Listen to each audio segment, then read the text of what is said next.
Good morning, ladies and gentlemen. Welcome to this roundtable session in the 3A conference organized by the Portuguese government. I hope I am loudly clear to everybody and that the sound and the vision are working correctly. I see some nodding faces, so that is all fine. My name is Marcel van Rij. I'm the Director of Pharmaceutical Affairs and Medical Technology within the Ministry of Health in the Netherlands. And I'm very fortunate that our Portuguese colleagues have asked me to moderate this session, which I will do with great pleasure. But first of all, I would like to compliment the Portuguese government for organizing this important meeting on the 3 A's, on accessibility, availability, and affordability. And there are important topics to discuss in these days and have already been discussed, and we will discuss in the next session. As we have heard, timing is right because we are now in the framing of the pharmaceutical strategy of the Commission that has been put out, and we're discussing how to move on and with those issues. I think it's important to keep this discussion alive, and it's also an important time to discuss these things within the reality that we're in a time frame that we can reshape the future of the European pharmaceutical system, if I may say so.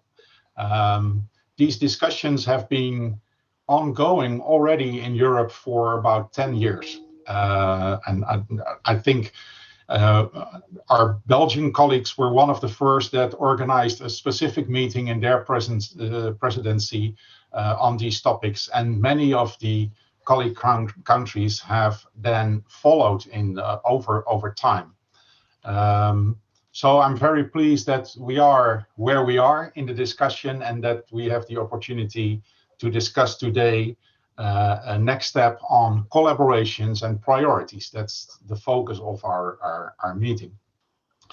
So we will have the perspective of both regulators, several branches of the industry, the medical field, and of course, last but not least, the patients.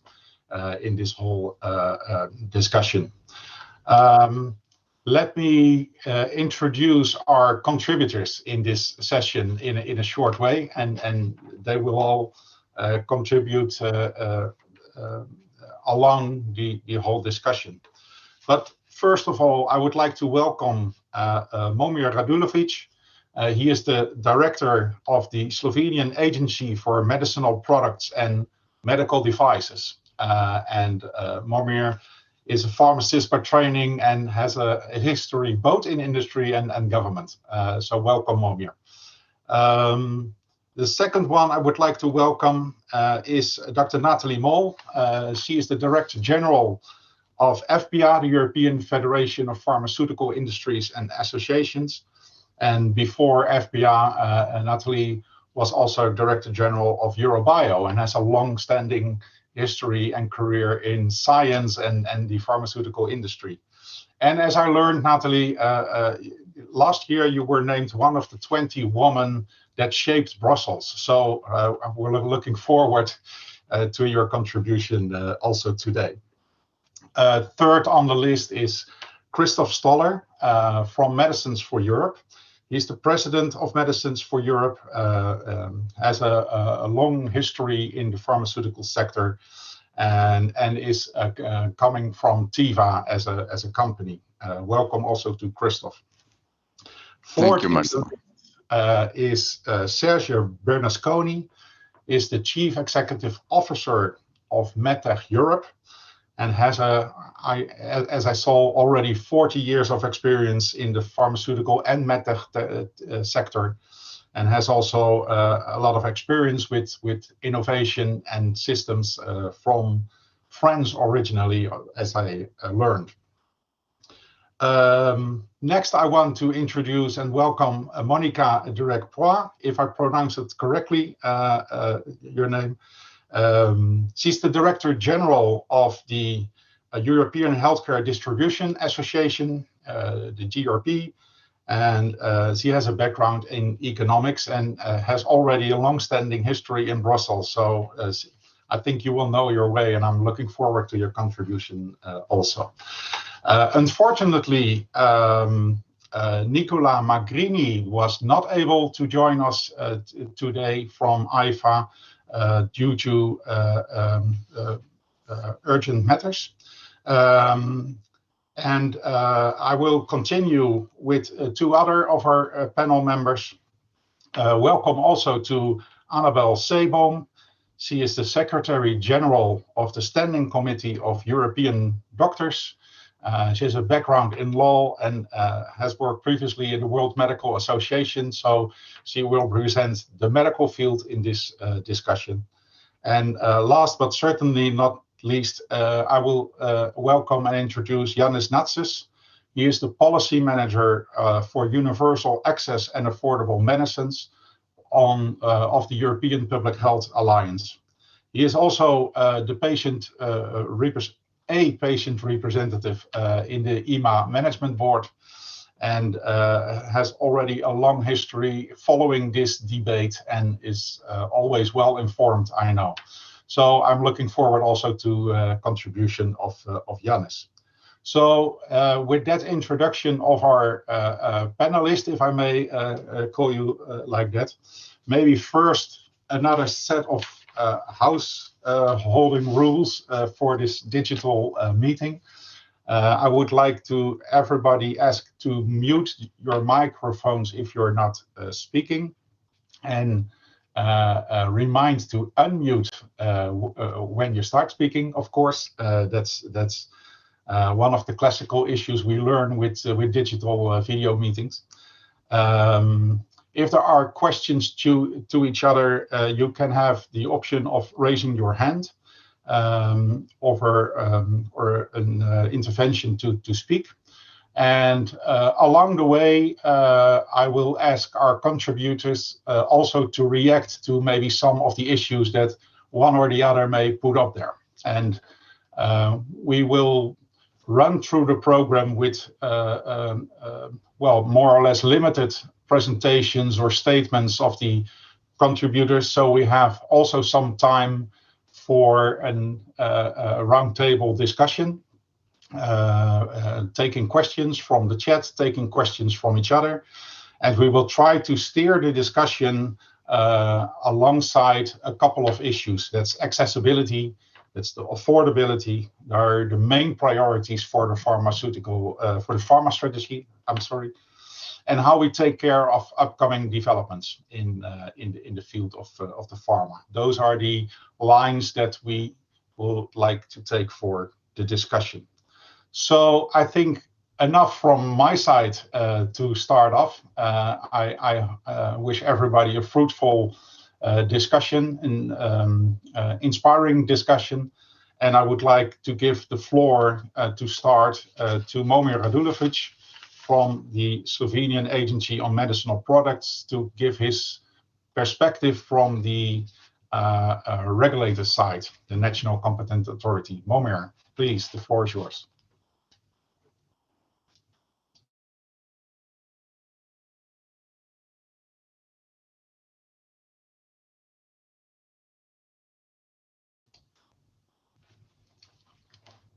Excuse me, Momir, I don't have a sound from you. Hopefully I'm not the only one. Sorry. Do you hear me now? Yeah, great. Thank you. Great, thank you. So let me start again. So thank you for the floor, Marcel. Dear participants, colleagues, good morning. First, let me congratulate the Portuguese presidency for organizing this comprehensive and very inspiring conference. As Marcel already pointed out, we have these issues already a long time ongoing, and the new pharmaceutical strategy is a key pillar of Commission vision to build a stronger European health union. And I'm really glad to see so many stakeholders here on board, because only together we can decide that all can be done. I was instructed to have a presentation in 4 minutes, so basically I will just give some snapshot how the small member state is doing with those issues. So from the perspective of the national competent authority of a EU member state of 2 million, with a universal healthcare system, we feel that a well-functioning and strong EU regulatory framework in medicines is key for accessibility and affordability. And as already said, this is a due collaboration of different stakeholders, which was stressed many times yesterday and today. So I see this cooperation a buzzword in this conference. Both the accessibility and affordability of medicines are linked with the shared values of universality and access to good quality care, equity and solidarity in the EU health systems. So in Slovenia, we definitely face accessibility problems at different levels. And in case of critical shortage, mitigative action mostly concerns some flexibility in packaging requirements, exemption from the application of the sunset clause provision and parallel import. And sometimes we even try to find different therapeutic options. Slovenia, majority of the shortages, so this unavailability comes in therapeutic areas as oncology, like central nervous system, and infectious diseases, which is from the public authority perspective not acceptable for the patients. So we also did the analysis, what causes these shortages, and largely we are affected as a small member state. So this is largely of economic nature and concern the attractiveness of the market. And of course, its economic viability for the pharma industry and a potential market authorization holder. So to sum up, we are not sufficiently attractive as a small member state. But we're dealing this with multilingual packages. We're dealing this with some solutions that I was pointed out. But I think the European Union needs to really develop this strategic autonomy and ensure robust supply chains so Europe can actually really work as a single market. Because if you have one market authorization, for instance, for a centralized procedure, it's really not acceptable that we don't have equal access to this medicine across Europe. So this definitely needs to be worked with the different solutions, and we believe that some incentives to market authorization holders should be better linked with the obligations to secure and ensure supply. So on the other hand, so from the regulatory perspective, I really think that we should avoid additional organizational and cost issues for the industry, which is also sometimes an obstacle for the supply of medicinal products to the small markets. And sometimes it's really very difficult to find a way in the small market. But this brings me to another type of accessibility problem. So medicines where there is a lack of economic interest, so beyond the market size. We know that the industry is mostly focused on the big markets, at least in the beginning. But if you look from the launch perspective, they want also to achieve this parity principle from the very beginning. So the majority of the sales comes from these 20 biggest markets, and then sometimes small member states are just left behind. So I really think that COVID-19 experience can be an inspiration to find the new approaches at the EU level and to ensure the accessibility of those medicinal products that lack commercial interest but are in strong public health interest, like antimicrobials, like generic or older medicines in oncology. And finally, just on affordability, we in Slovenia observe the growing trend of medicines expenses. So let me say like 36% of medicines in last year was defined as expensive medicines. And we have a definition of whatever costs 2,000 euros per year. And if you look how the future would look like, so up to 2030, we will have 40 to 60 ATMPs on the market. That means advanced therapy medicinal products, so either gene therapy, tissue engineering, or any gene modifying cell therapies, it will be extremely hard to utilize this in the sustainable way. Of course, we have room for improvement, as Slovenia as all other markets, so to better utilize, for instance, biosimilars, and I think we definitely need to work in this direction. So this pressure of sustainability of pharmaceutical budget and the continuous needs to ensure and improve accessibility of medicines to patients have led to different forms of the regional collaboration of countries, which boost mutual trust and transparency for better access to medicines. And just to end, I think the future in Europe is multinational, and as the second largest market in the world for pharmaceuticals, we have a really good foundation to do that. Thank you.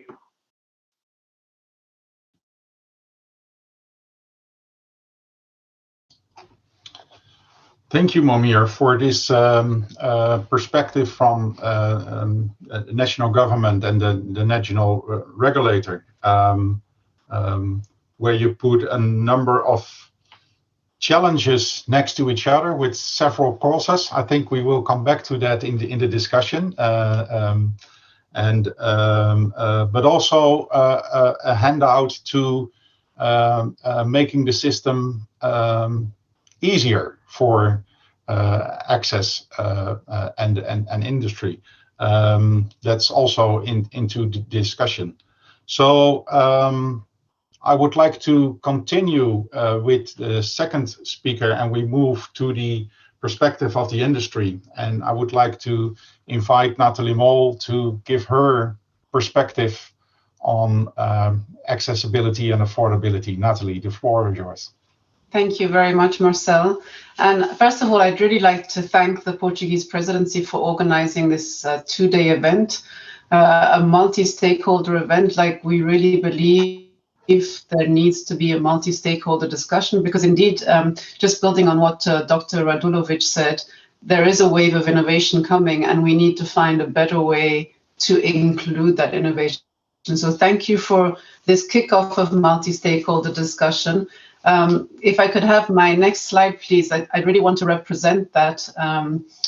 There's this new innovation, which I will share with you in a moment, coming our way, that is addressing unmet medical needs in completely new ways. It has a sort of Mexican wave effect on healthcare system actors and patients, because there are new technologies that in some cases are curative, but in some cases require the health technology system actors down the road between the therapy and the patient to really adapt.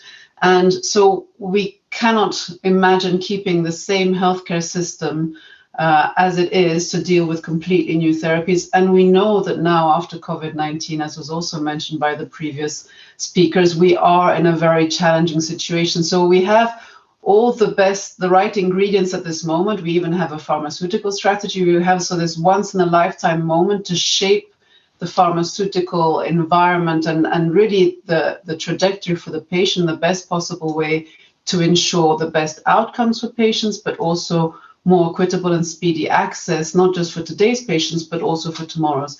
And for us, this really means finding shared solutions, because the disruptions are such that you cannot imagine have one actor having all the answers. So if I can just show you quickly what the pipeline looks like, and it's exciting, but also, of course, daunting on the next slide, and then the slide after, if that's okay. I'm sorry, I can't move my slides, so thank you for the patience.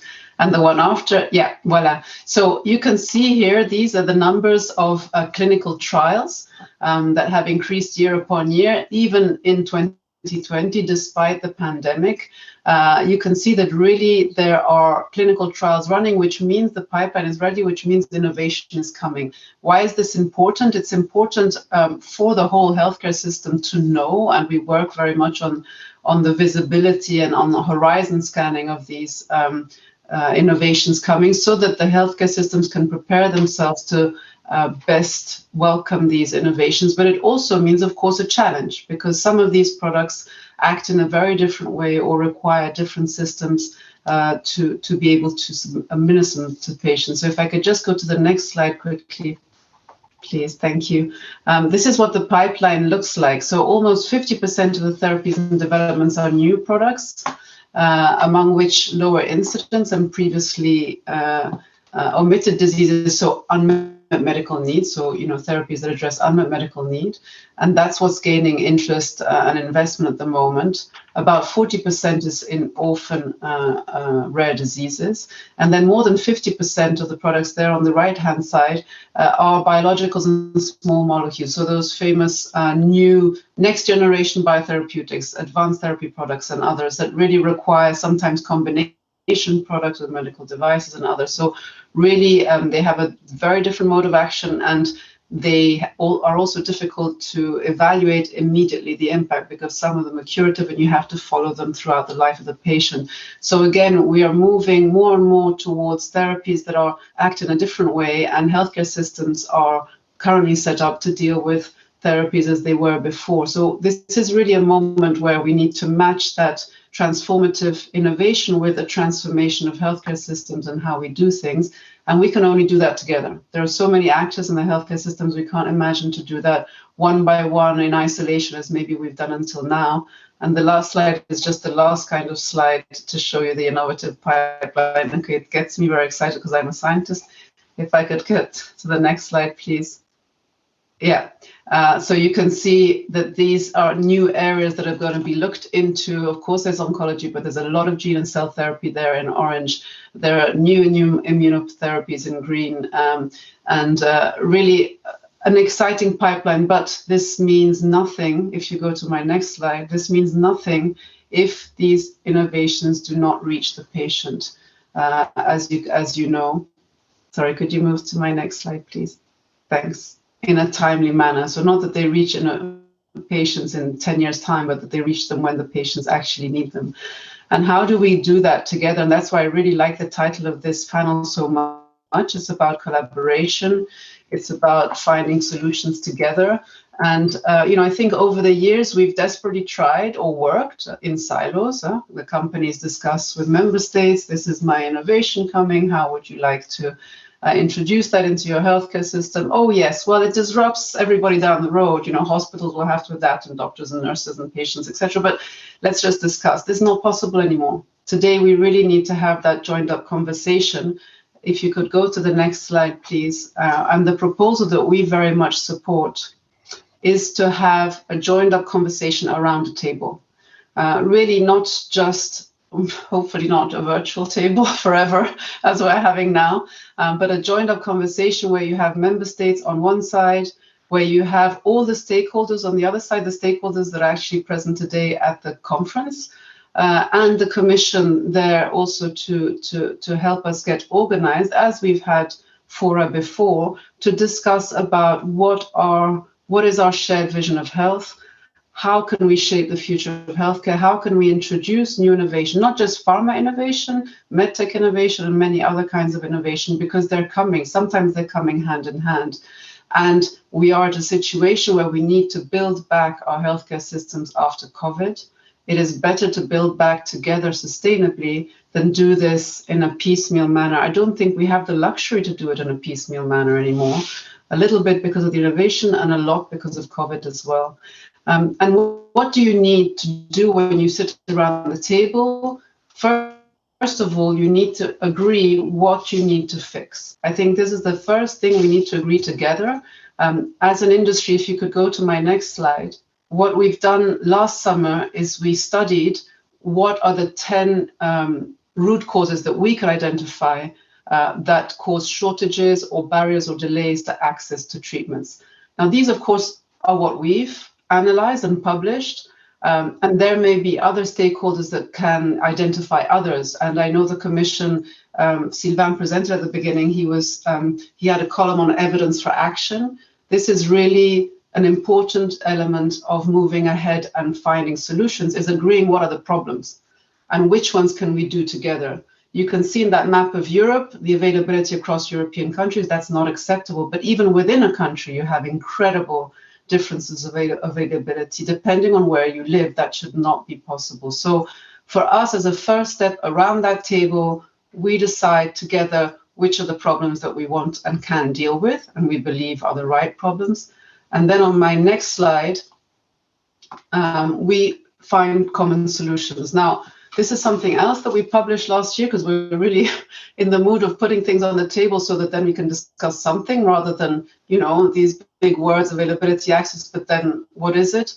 You know, and it was mentioned in the opening speeches this morning that there are novel payment methods, novel pricing methods that are being used, but very little is known about them, we realized. Even governments don't speak to each other necessarily about them. So last summer, at the same time as we published the root causes, we also published a map of what kind of novel payments are being used where and what the impact is as far as we understand, really as a tool to put on that famous table and say, okay, they may not be perfect, as I also heard being said this morning, they certainly aren't, but they're better than nothing and they're being used. And I think that this is also a sharing of best practice, something that can be done around that table and discussed.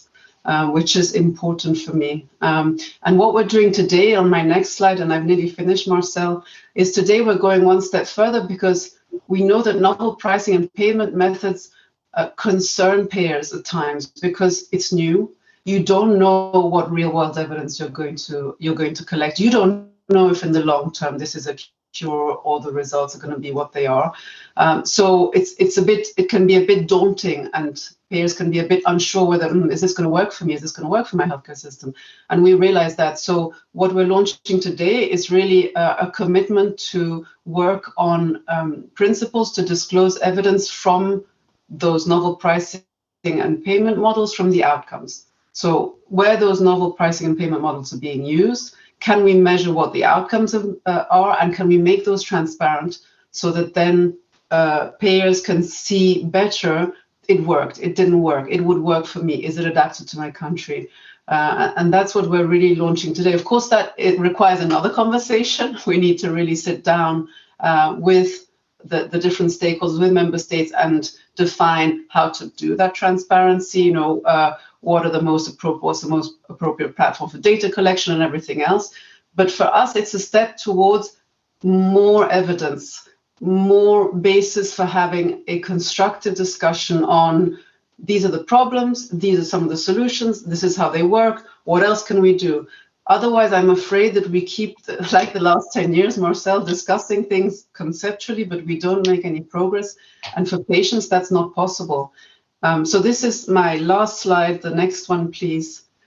In summary, and I'm being very simple, you know, we have innovation, which is transforming healthcare and healthcare systems. We have innovation in everything. And you saw the pipeline, but it's not just in pharma. There's innovation everywhere. We have a duty to get that innovation to patients as quickly as possible.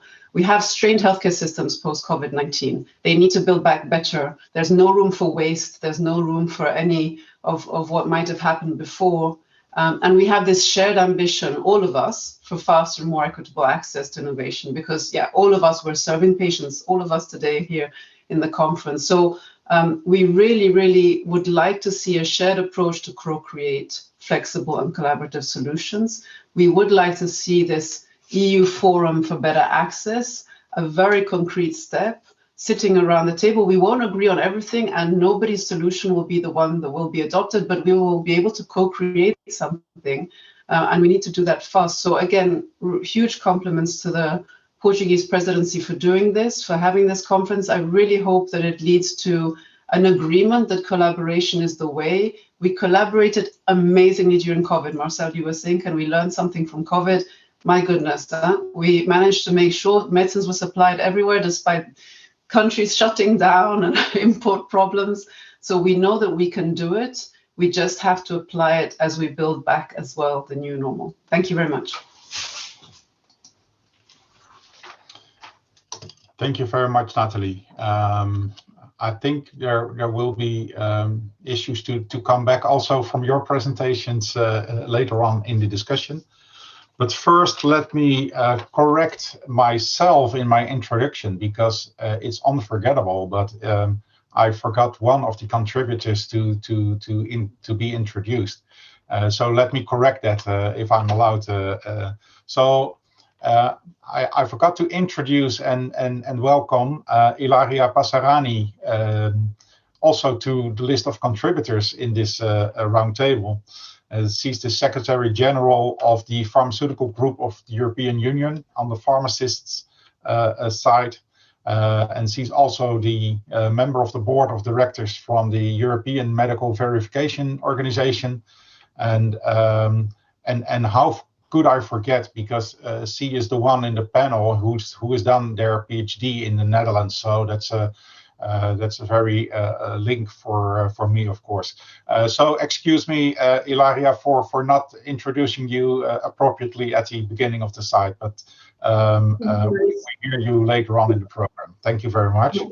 No problem at all. Okay. Maybe, Natalie, one clarifying question, if I may, already, before we have to move on.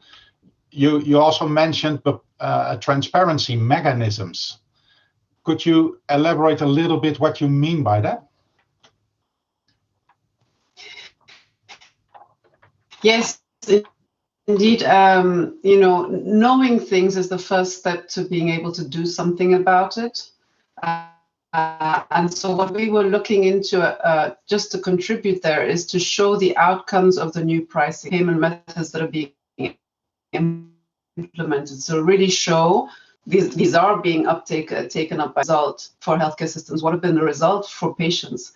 So we'd like to agree on a framework for collecting that data and for making that transparent. So it's obviously a discussion between the industry and member states. And today we really launched that idea and the willingness to sit around and do that, to then get to a level of transparency at the end where we can show the difference that these managed entry agreements or new pricing methods make to accessibility and outcomes for patients. Okay, thank you very much for this clarification. Let's move on with our introductions and contributions.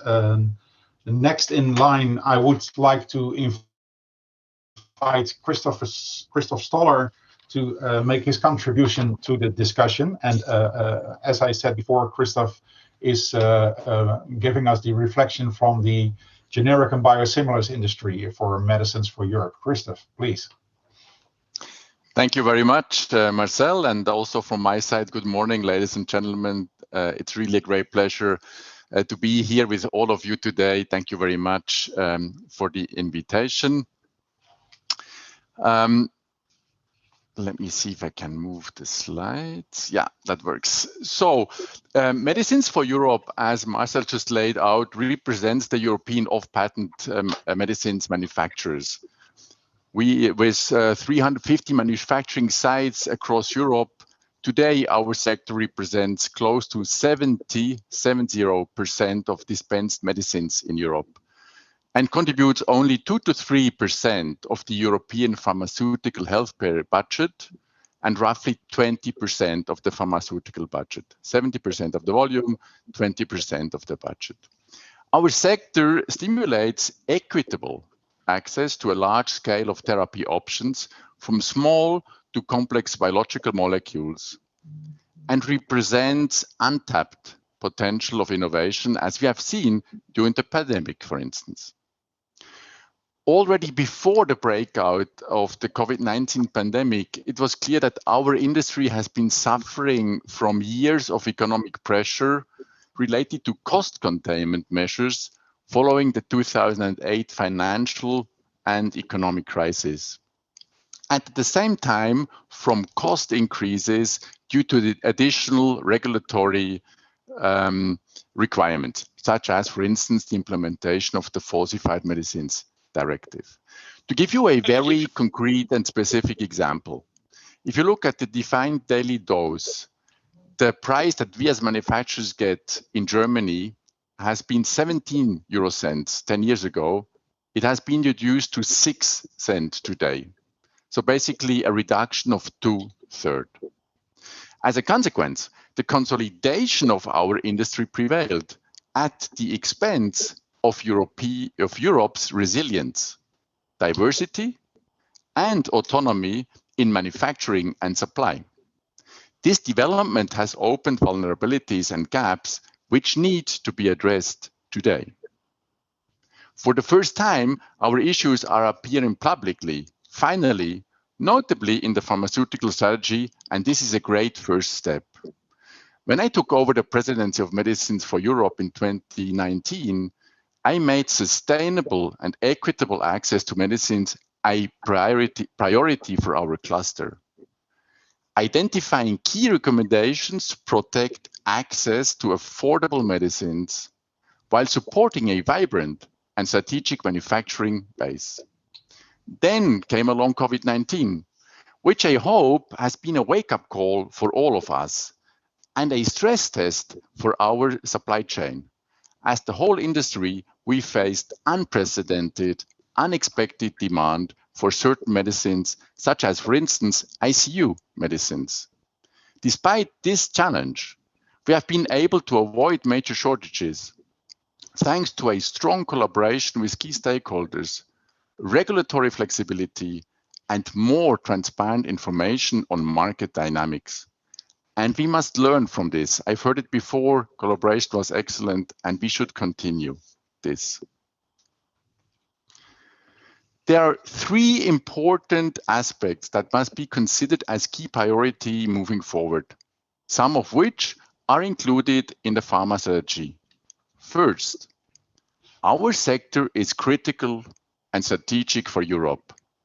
For instance, 70 to 90% of the ICU medicines, as mentioned before, and can stimulate equitable access as long as we remain sustainable and that we remove access barriers and stimulate uptake. Second, a sustainable, diversified, resilient, and robust supply chain must be supported by smart and sustainable market reforms.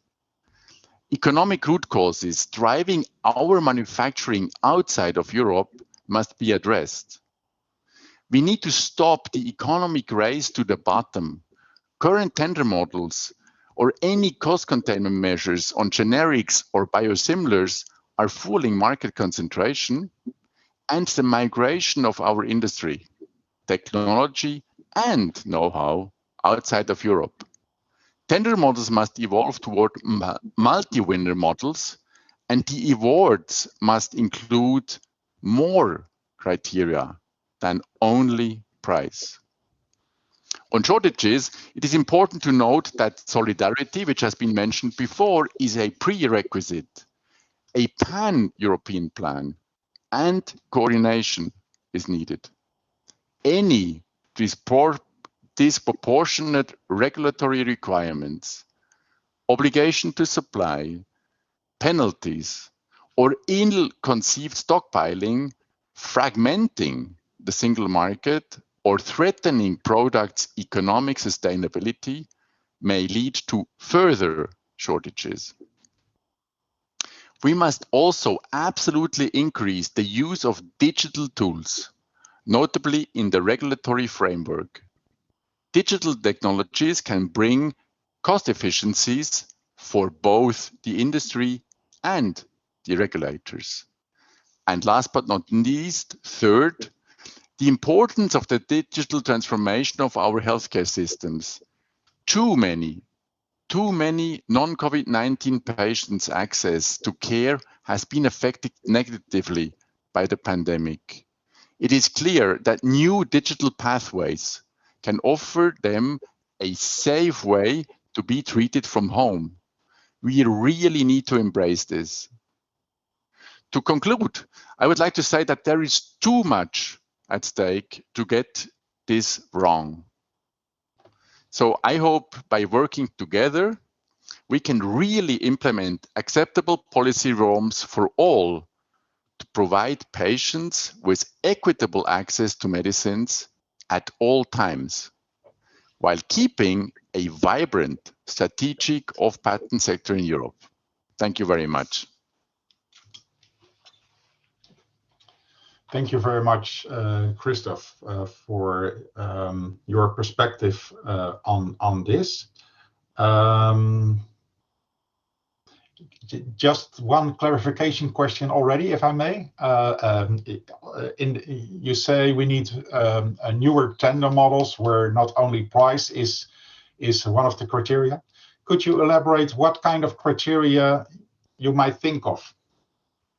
Sure, I'm very happy to do so. So first, like I said, we need to go away from exclusive tenders, right? Because if we have more players who share the burden, we reduce the risk of out of stocks. Secondly, to make a very concrete example, if I have in a file for a specific molecule only one API supplier, or if I have a second API supplier, I decrease the risk of shortage if something goes wrong.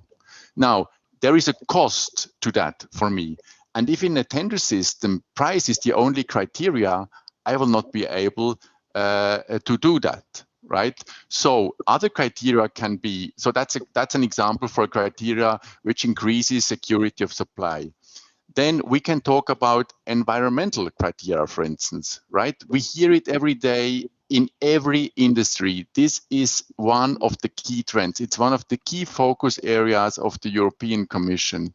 So we also need to take into account environmental criteria in tenders, for instance. It's a little bit like if you buy a new house or a new car, right? You're not going to pick the cheapest one.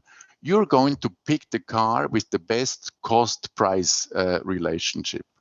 And that's what we mean by including other criteria than price only. Okay, thank you very much already for this clarification, Christoph. I would like to move on to the next contributor, and I would like to invite Sergio Bernasconi, the CEO of MedTech Europe, for his perspective on the pharmaceutical system. Okay, I guess this is not working. Good morning, everyone. Thanks for the invitation, Marcel. Thanks for the initiative from the Portuguese authorities. I'm just going to go straight into the subject here and tell the truth that when I was invited to look and talk about this, I look at a couple of terminology here. It's accessibility, affordability, which puzzle me to some extent. Because you can put so many things behind this.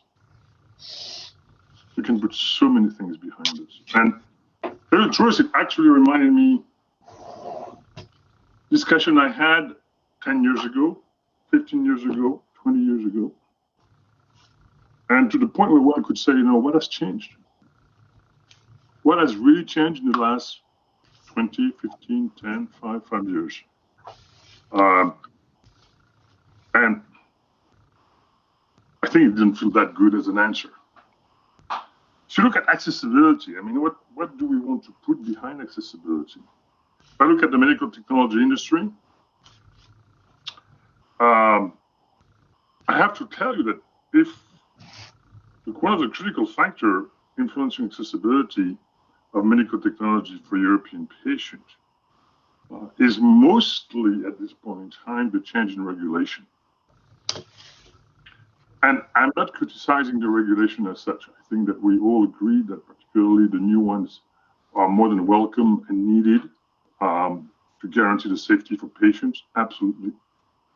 But they're making things much more complicated. They are making things much more complicated. They are delaying access at this point in time, particularly to innovation. Again, it is not a criticism, it is just a fact. And we accept it, but I think that people need to also accept it.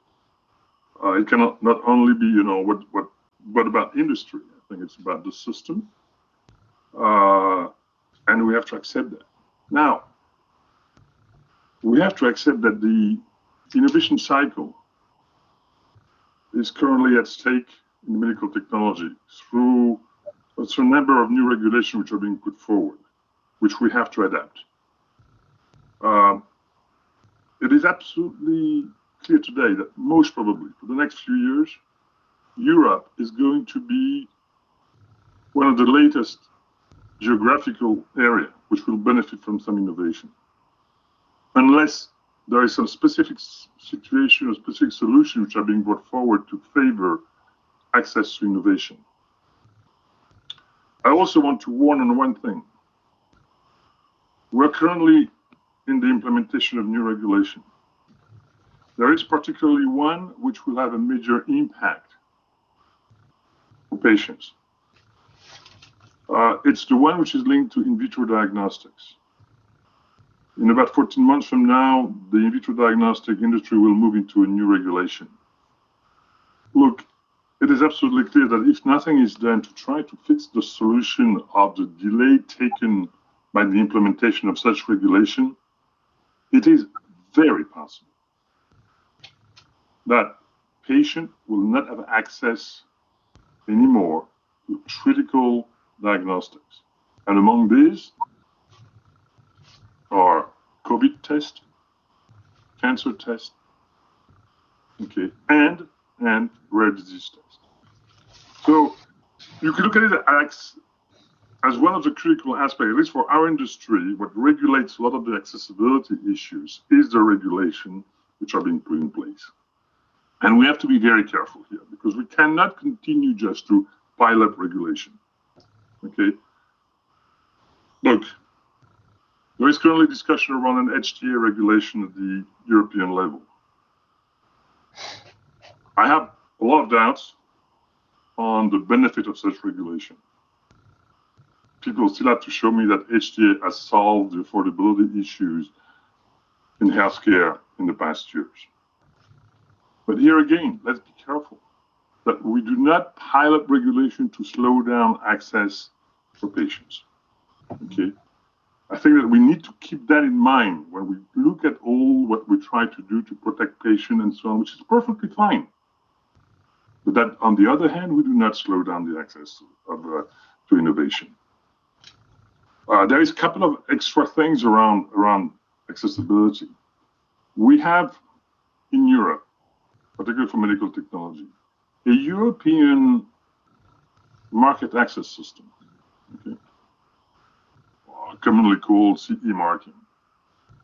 Now, what we see is we continue to see that some countries at local level do not always play the same game. That you have differences from countries to country because you have increased requirements of specific elements for individual countries. Now, if you do that, you actually go against the EU system, which is there to facilitate a common access for everybody to technology. So again, it's a warning. Say, let's be very careful of how we do this because you cannot, on one side, favor access, which is what the EU is doing and greatly doing, but still at the country level sometimes have reactions which are there to be able to block or actually increase the complexity for access for some technology for their patients. Okay. The famous level playing field that some of these new regulations are supposed to design, let me tell you, is not there. It is not there all the time. And I think that we need to work on this, and we need to work on, and yes, we can cooperate with national authorities, with the EU institution, with everybody who would like to look at this in an objective to fairly really develop access for everybody. Now, on the affordability, I just want to say a few words because there it's also huge. I mean, that terminology is enormous. What are we talking about here? What are we talking about affordability? Are we talking about, at what price we sell our technologies? Or are we talking about the capacity of the healthcare system to finance healthcare? Because we continue to look at products, we continue to look at solutions. Personally, I'm going to tell you this, it's unfair. Because actually product solutions are not what does and drives the cost of healthcare in Europe. It's the system. And how much of the system have we accepted to look into, to challenge it, to see how we make it more efficient in order to make healthcare more affordable? Or how much are we really willing to pay for in in terms of healthcare. I think that there is an incredible situation today. It's called COVID-19. Okay, that's absolutely amazing what's happening, because suddenly through the COVID-19 crisis, what do we see?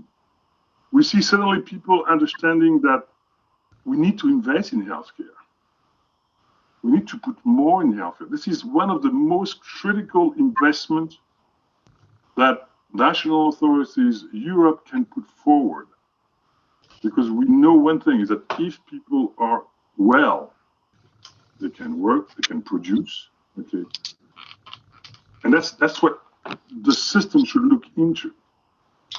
And I would like some time that if, yes, we can discuss, and I can tell you, I agree a lot of things that were said before by some people. I mean, with Natalie, I think we would fully agree that, you know, we need to move towards systems which are much more around the value and more the outcome of the technology. What do we actually contribute?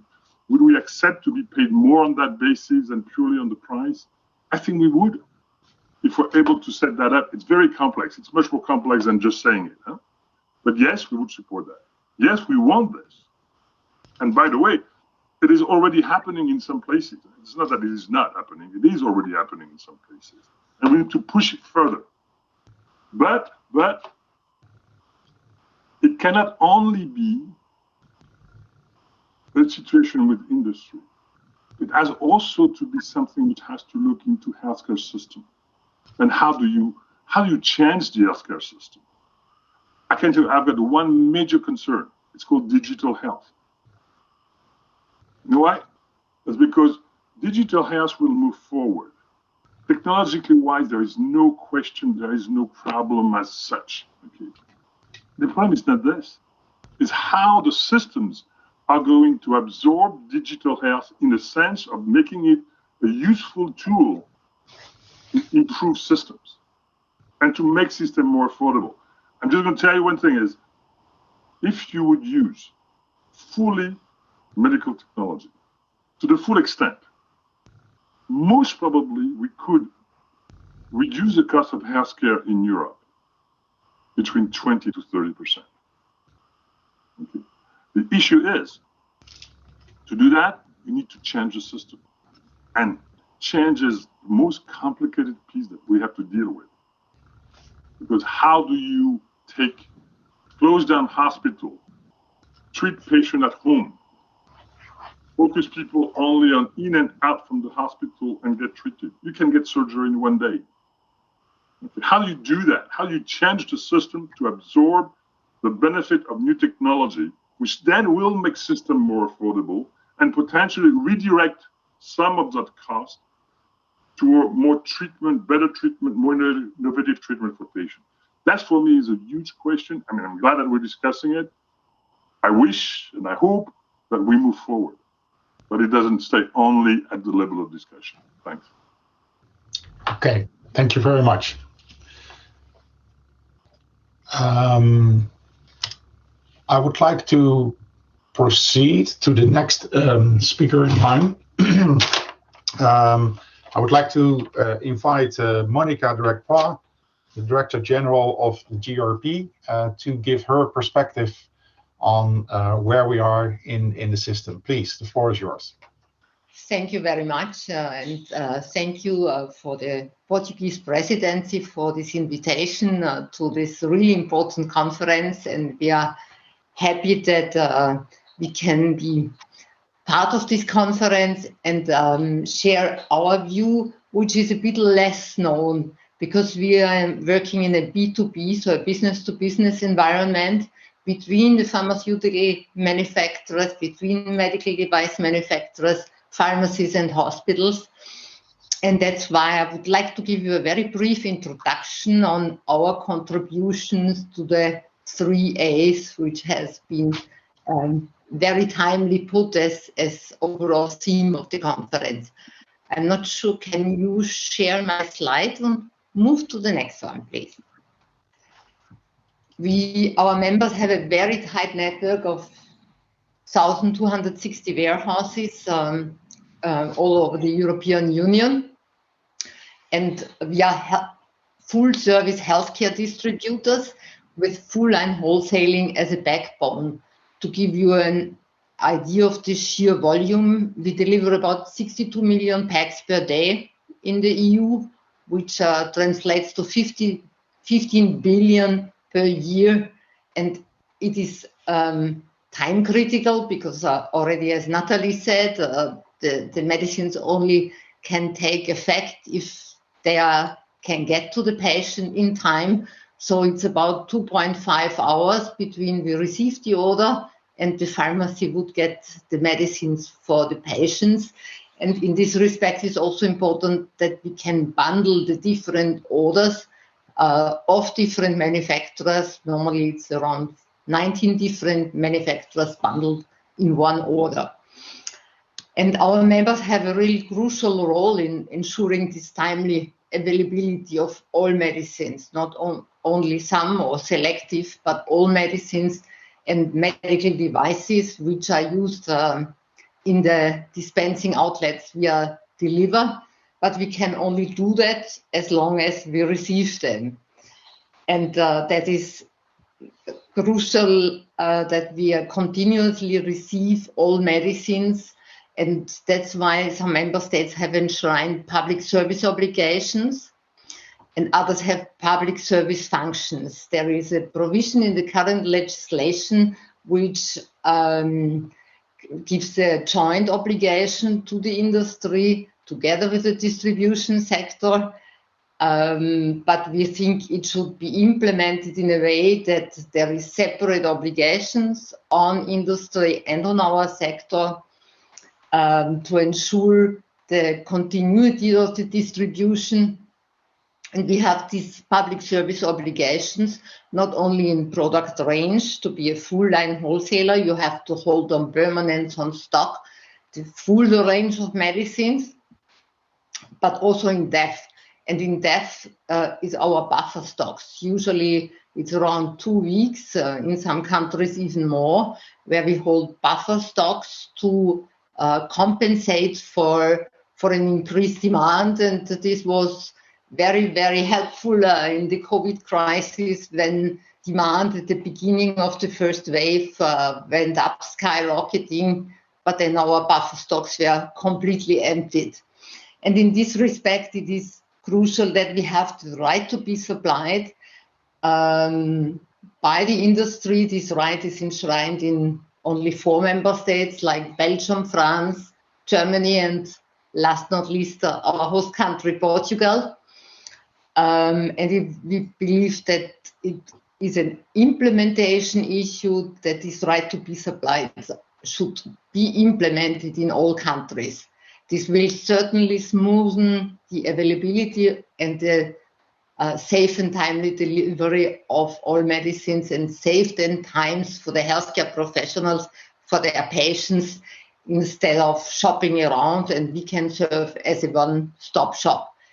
Something which was also mentioned already is transparency. We also need transparency to know about expected quantities of deliveries and rationalization schemes as supply quotas. We think they should be only used when we have scarce supplies or when there is a shortage which is upcoming, in order to rationalize the supplies for the whole supply chain.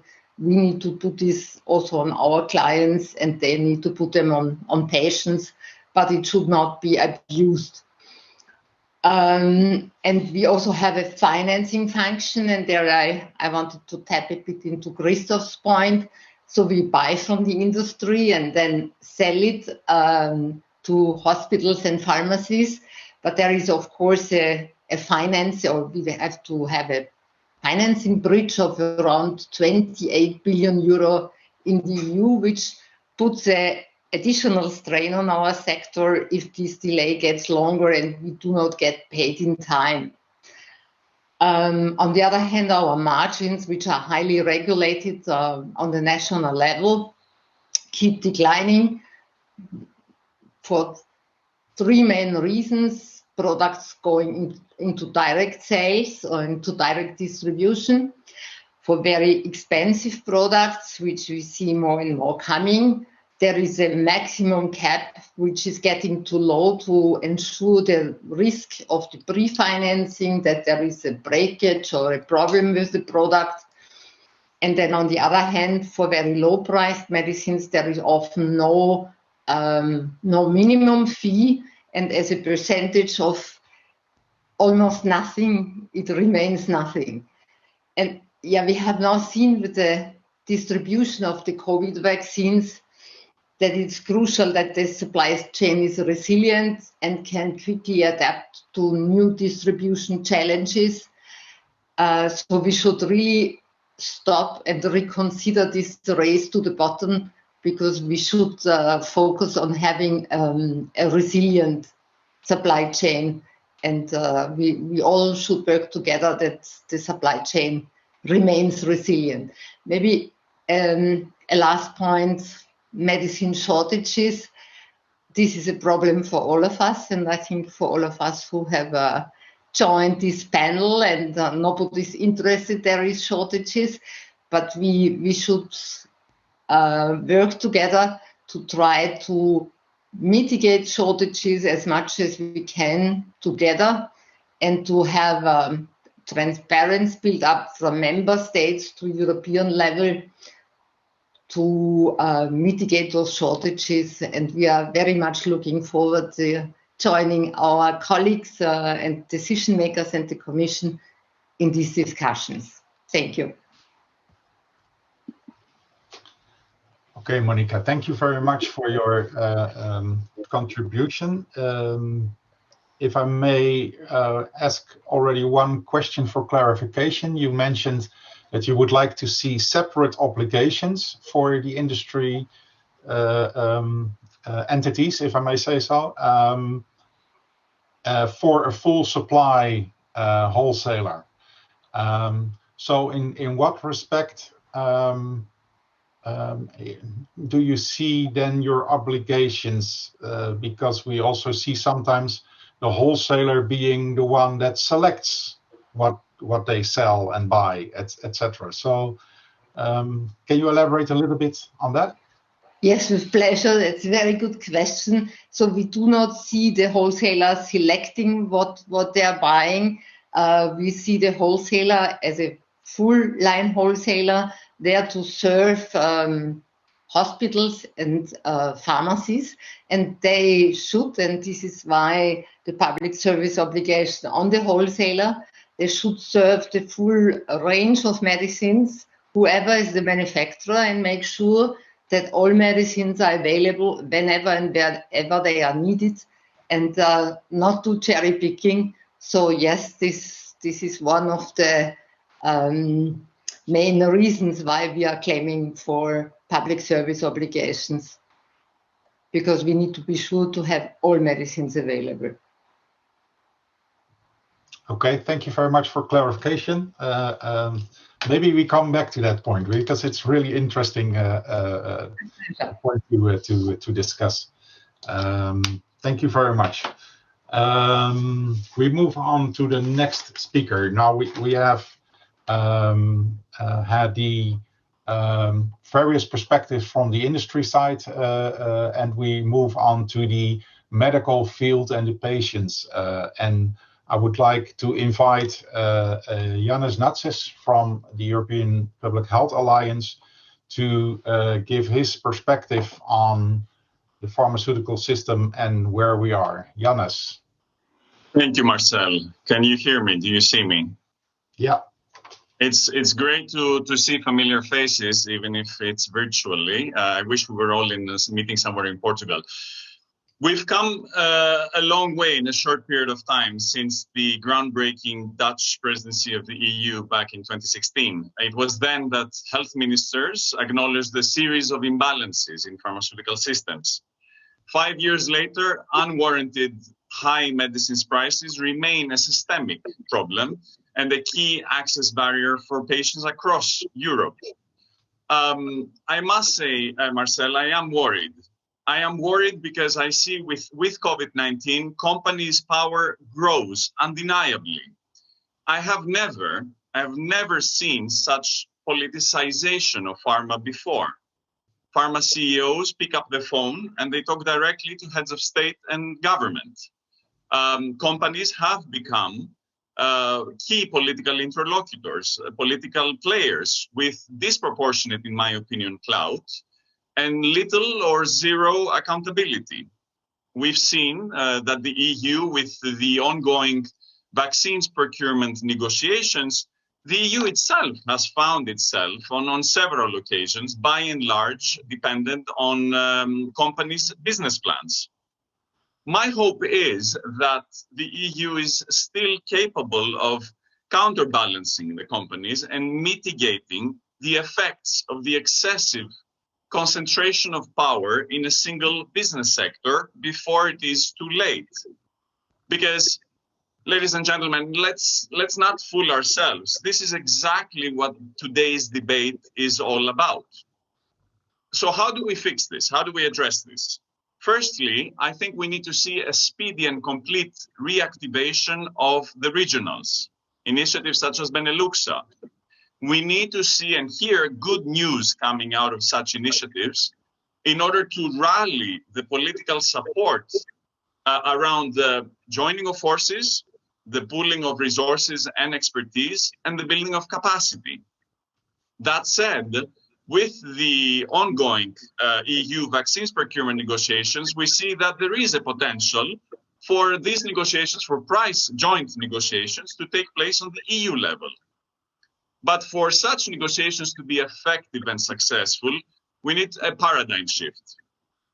Today's passive, fragmented payers need to become tomorrow's empowered, better informed, organized payers, buyers rather.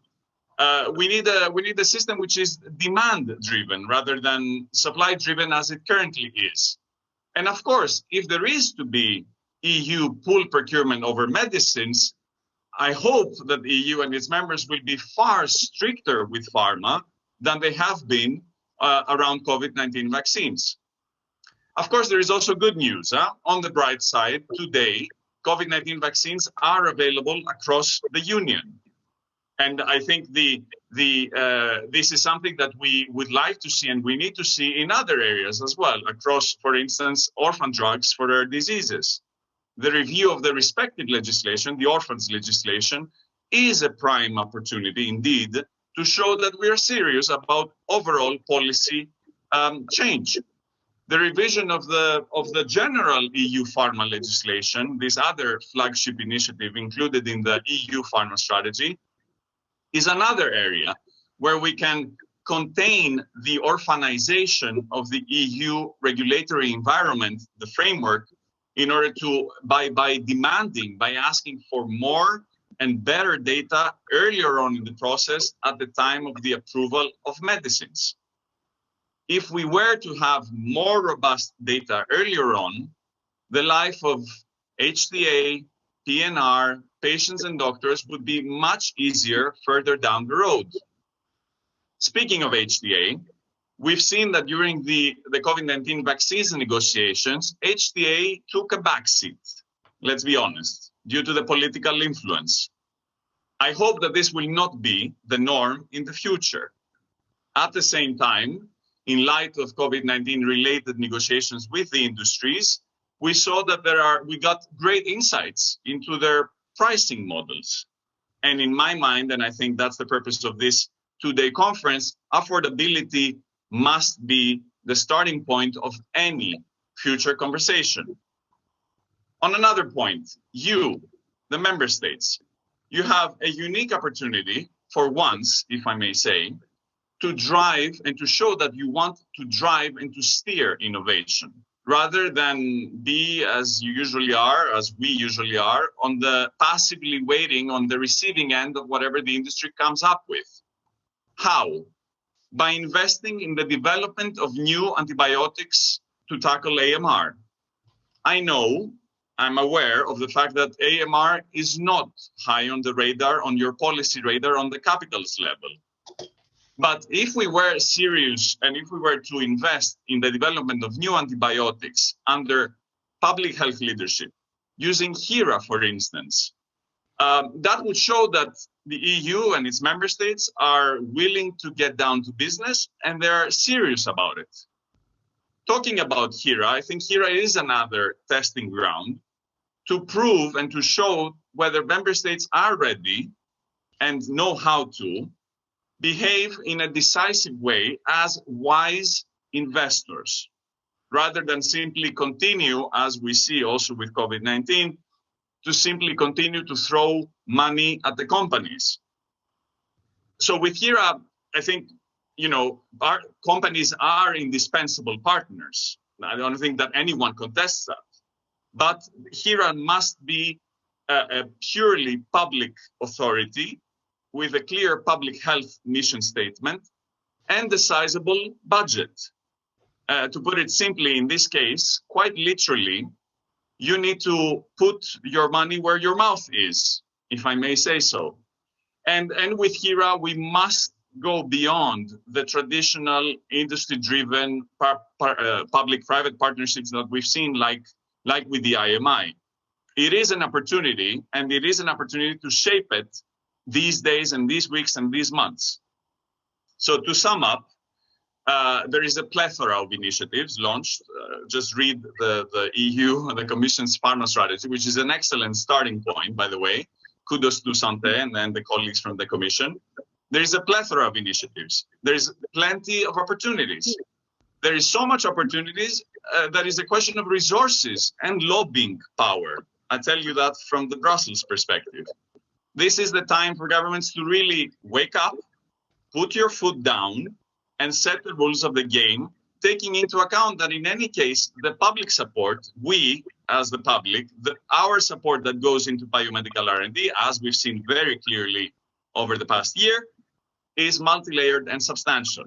Thank you, Marcel, and congrats to Rui and his colleagues, this excellent team, for fostering this very timely dialogue. I don't know about you, but I've missed this traditional access to medicines debates. Thank you very much. Thank you, Yannis, for your contribution and your convincing way of putting things on the table, which I am very familiar from you. So thank you very much. And I think we will hear you in the discussion later on. I'm sure of that. So before going to the discussion, I want to invite Annabelle Cebone, the Secretary General of the Standing Committee of European Doctors, for the medical perspective. Please. Thank you very much, Marcel, and thank you to the Portuguese Presidency for inviting CPME, the Standing Committee of European Doctors. We represent national medical associations across Europe. And we do recognize that patients across Europe suffer from unequal access to new medicines, which, by the way, poses severe ethical questions to doctors. And we really support today's roundtable premise that collaboration is key for ensuring accessibility and affordability. A close cooperation between member states, public health authorities, and stakeholders is a precondition for timely access to safe, effective, and affordable medicines. We share a lot of ideas on the 3 A's in our position paper on the pharma strategy, but for today's purposes, I'd rather focus on what has been discussed this morning, which I found extremely interesting by Zeva, Pedro, and Professor Ramos. The thing on collaboration, I wish to highlight 3 areas for cooperation which should be improved.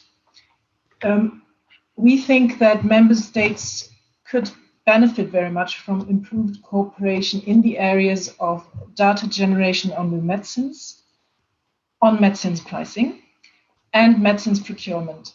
Now, as to the first part, cooperation on data generation on new medicines, we need better comparable and robust data on new medicines for informed marketing authorizations, assessing potential benefits and harms of new medicines against existing ones, pricing and reimbursement decisions, and better comparable and robust data on new medicines for doctors and patients making the best choice of treatment. And we can get these through better cooperation between regulatory agencies, HTA bodies, and payers, supported by patients, health professionals, and marketing authorization holders. For example, such cooperation could cover a better comparability in the designs of clinical trials and their endpoints, and early dialogues, and so forth. On the second part, there is also much more room for improved cooperation, and that's on medicines pricing, as elaborated very interestingly this morning by Sylvain in his diagnosis and Pedro in his presentation, also by Professor Ramos. We think for a functioning EU market in which countries are not played against one another, we need transparency on net unit prices of medicines. And demanding such transparency rests with the payers or the competent agencies. If they don't insist on it, they don't get it. We think member states should better cooperate towards this transparency, and initiatives such as Beneluxa, and Yanis, you mentioned that, and platforms such as Europeia are a beginning. As long as not all cooperate, this kind of playground, one against each other, remains. And I'm hopeful what this new forum mentioned by Sylvain of competent authorities might bring. The strategy clearly goes into the right direction. Also, Pedro, you mentioned, I think, this kind of coordination by payers has to improve. Because discounts or rebates on official unit prices are subject to confidentiality clauses, as we know, and I think we should challenge that. Governments do not know the actual net prices paid by others, and this can result in some member states paying more for the same medicine than in others, and with no transparency on net prices, countries benchmark prices, which tell only part of the story. On the third item I wish to highlight for room for better cooperation, the Commission, that's medicines procurement. The Commission and Member States need to explore how to improve and expand joint negotiations, especially in health emergencies. And we ask the Commission and Member States to demand, again, high transparency standards in future joint procurements. Contracts with marketing authorization holders should be published, because only transparency can help build trust and confidence in the management of public resources and ensure accountability. Now I stop here and look forward to the discussion after 11. Thank you. Thank you, well, Annabelle. There's an interesting, if I may ask one additional question, interesting statement you made, that you said if competent authorities or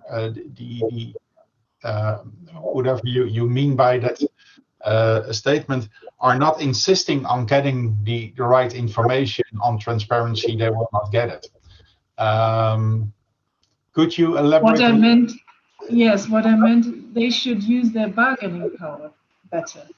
Meaning they should, if you simply continue and sort of follow the rules which are in place, then you won't change anything. So you would need to ask to change the rules, proactively ask for it.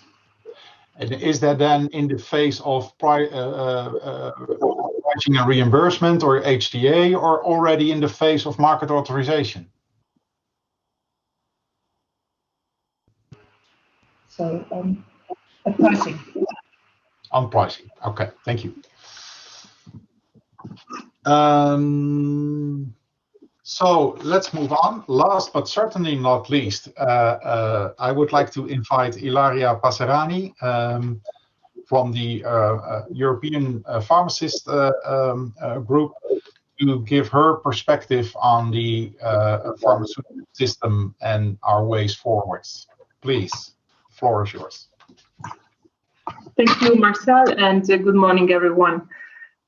Community pharmacists are sometimes faced with patients who are not able to pay for their medicines due to high co-payment. Therefore, ensuring equitable and sustainable access to medicines for patients is an objective that PGU shares with national governments as well as with the European institutions. And in this context, we strongly welcome the Portuguese presidency efforts to advance the discussion on improving the accessibility, the availability and affordability of medicines with this important and very timely conference.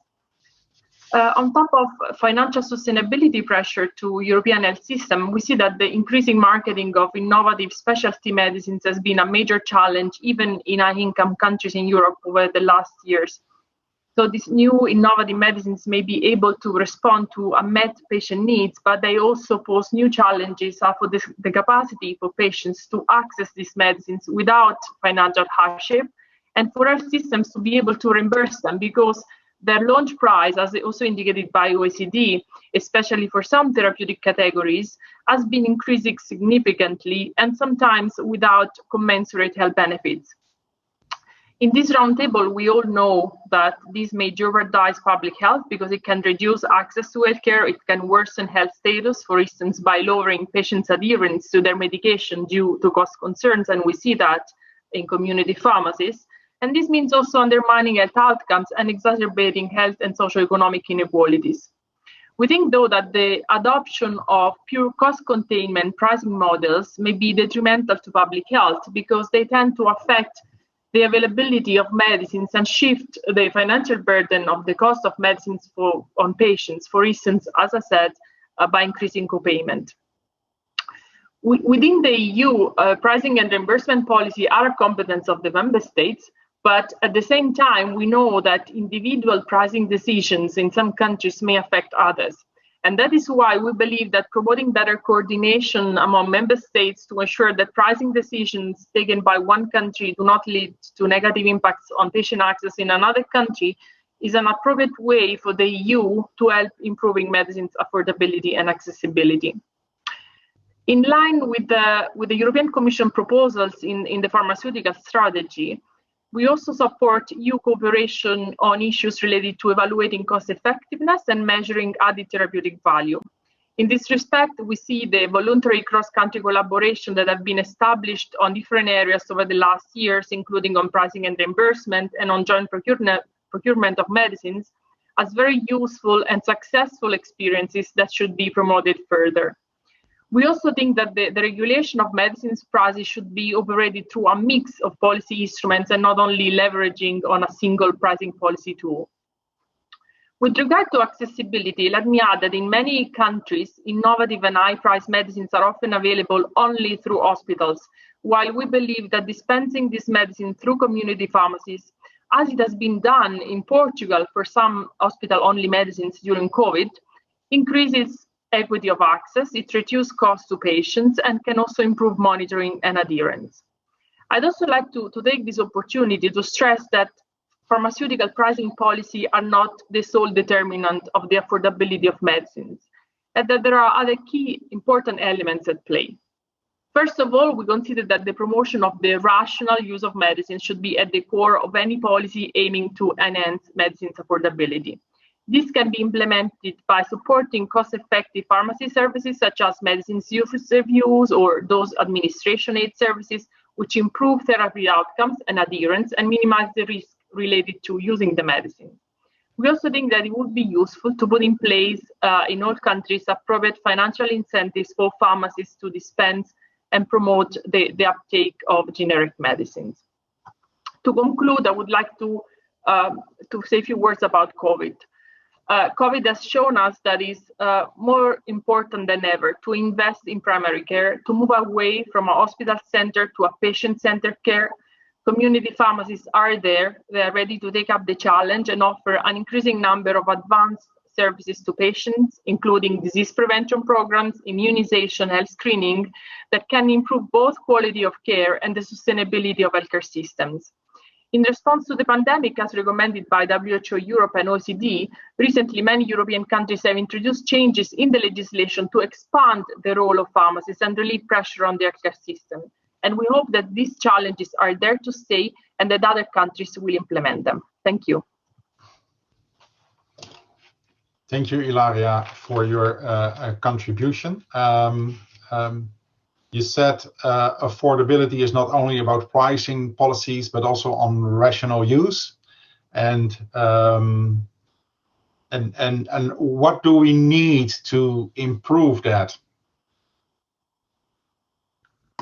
Yeah, as I said, it's important to ensure adherence. It's important to promote a rational and responsible use of medicines, and community pharmacies are playing an important role in supporting patients, advising patients on therapeutic adherence with medication reviews, detecting possible side effects, promoting the rational use also of antibiotics. Yanis was referring to those before.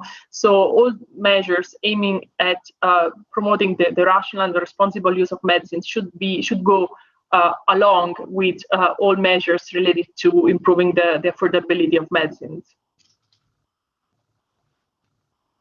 Okay, thank you very much.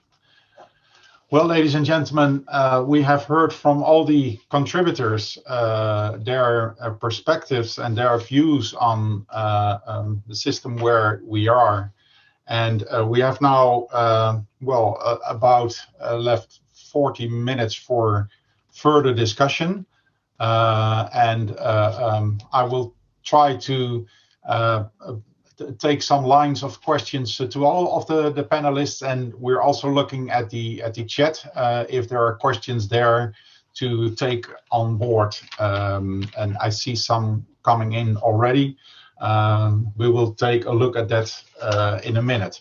But first of all, let me try to pick back on one of the issues that Momir was already introduced in the first introduction of this round table, and that's the issue of the small markets, or what he pointed out. And there were elements in what he was pointing out in accessibility of new medicines coming to the market, and there were, of course, elements of availability of existing medicines. But if we look at the situation of small markets and the equitable access across Europe, I would like to ask the panelists from their own perspective, what could you do differently to improve that situation? And from your perspective, and I think the innovative industry will have a different answer than the wholesalers or the medical doctor, but what could you do to improve the situation in small markets? Who wants to elaborate on that?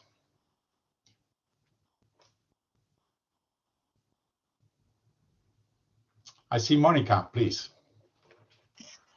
Yes, from our perspective, I think we should further the single market in Europe for medicines, which is not really established.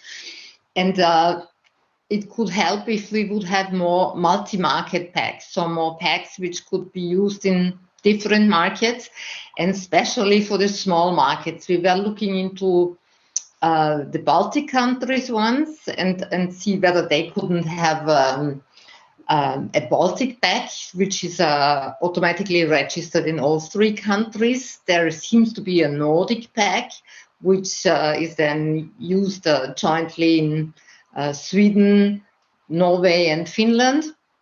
And I think we could make much more use of these multi-market packs to have them available. Our industry can then elaborate much better than I can that you can produce a bigger batch. And I think this would help a lot if we can go further towards the single market to improve the access. Okay.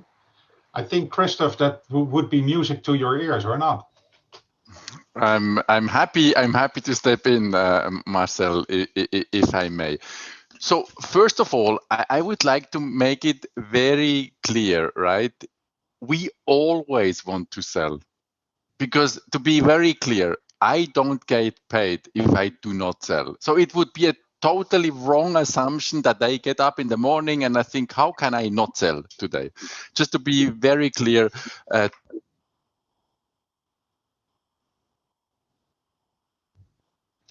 Excuse me, your sound is off, Christoph.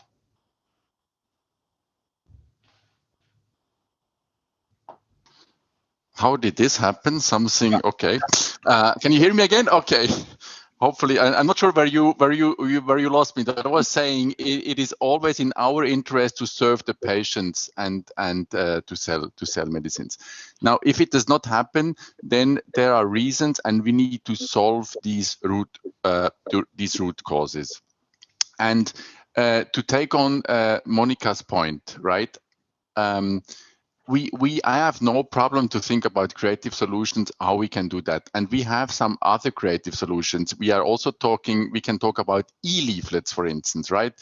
I mentioned digitization, the opportunity that offers today. That, by the way, is also improving the safety of patients. If the patient can download the leaflet in a way in his own language, for instance, and so on and so forth. We then, however, also need to talk about an elephant which is somewhere in the room, which has to do with trade, right? We always need to make sure that we serve the patients in the country where they need it. And I really have a problem if there would actually be enough supply for a specific country, but then we take it away and we send it to another country and the patients do not get it there. So I'm open for any discussion about how we can improve the situation, but we need to look at it holistically. And in general, what you mentioned regarding access, right? Let's be very clear. And I've heard it before. Monica mentioned it as well, and Natalie mentioned it. We cannot think in silos here, right? I'm representing an industry which is helping to reduce prices, which is helping to improve access, and all of this then allows us to have funds available for innovation. And it's not one against the other. Clearly not. It's about working together, and I'm also totally supportive of the high-level forum that Natalie proposed. Okay, thank you. I saw Natalie wanting to respond, and then I will come to Momir. Yeah, Natalie, please. Thank you so much, Marcel. And this is exactly the question, right? And when I showed the map of Europe, that on one side is green and on one side is orange and red, that cannot be.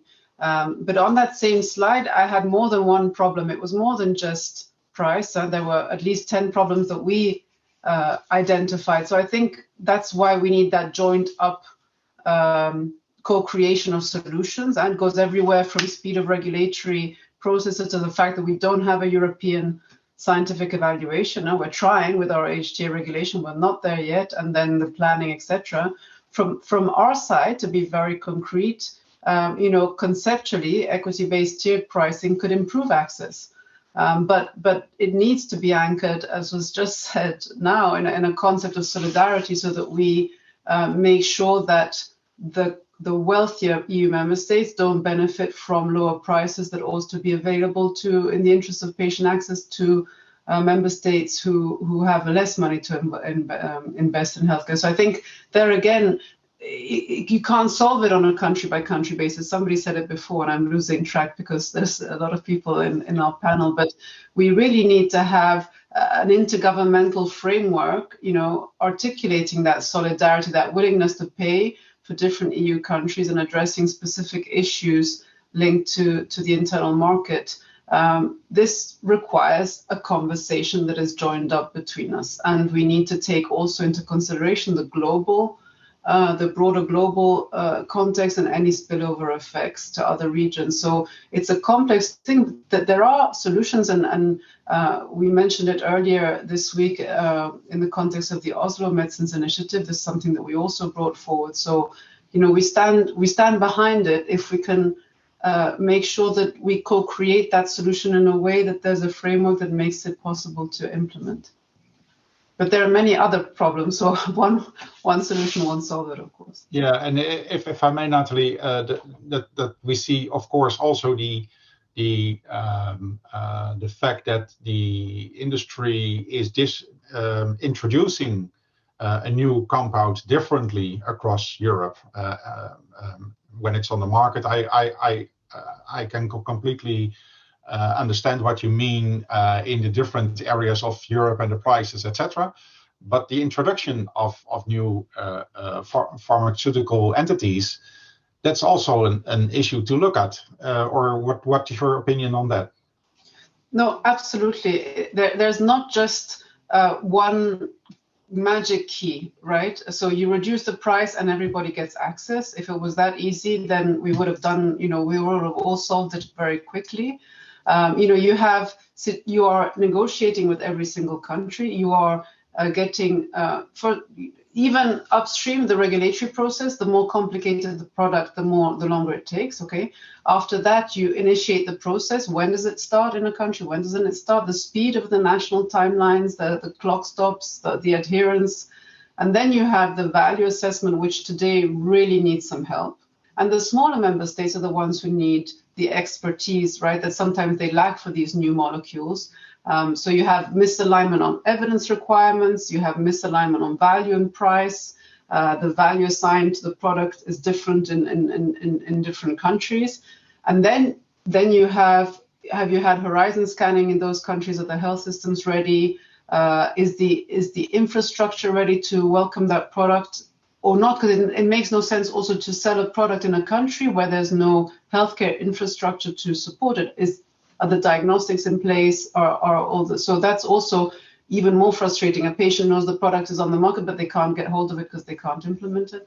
And then, the layers of decision making. So we all need to make a step forward with different concessions. I really believe that. And I hope that by putting the things on the table that we have last year and now this year, we're showing that we want to put the facts on the table so that then we can sit and say, okay, so these are facts, these are obstacles.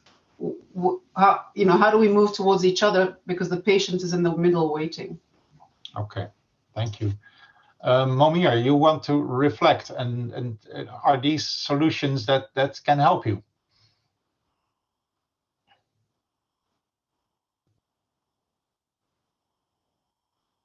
We cannot hear you yet, Momir. Okay, I'm double muted, that's why. So do you hear me now? Yeah, great. Great. So some of the solutions are definitely should be put on the table, but I see also from the COVID-19 experience, we have some solutions already on the table. For instance, joint procurement can definitely be done on EU level. Of course, this is a national competency, but for instance, if you don't have access to centralized medicine in small member states, we should have a mechanism to find a way to get this medicine. So at least 4 of member states should connect and do a joint procurement here, and this can be easily done. This was not possible before COVID-19, but with vaccines, we see that this can be easily done. Of course, there are some struggles here, as Yanis mentioned, but this is one of the areas that we could work on. Then secondly, we are talking about value-based pricing, and this is something that is of course claimed by the industry, but I want to repeat what was already mentioned by someone yesterday, that health is above any value. So I would say that health is our greatest value, and values should not have price tags. And when we speak about medicines, these are not commodities; these are necessities. So we're not talking about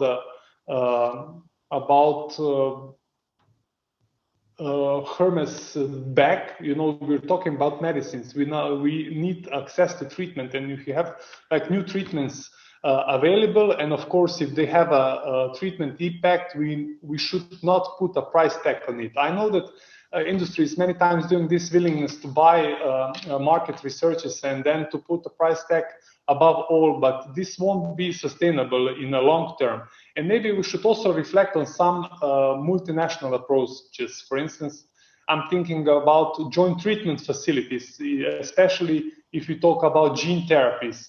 So, for example, this should complement these European reference networks in rare diseases, and we would need some joint legal base here that would help creating such facilities among member states, of course, that are willing to participate. And I know that bilateral and regional cooperation enable many of these things, and I think this is the right way forward. Okay, thank you very much. If I may put an additional question on the, let's say the ways of having multi-language packs, or to try to improve the access in that kind of way. What would be the opinion of the patients and the medical doctor and the pharmacists for that in practice? How would that turn out?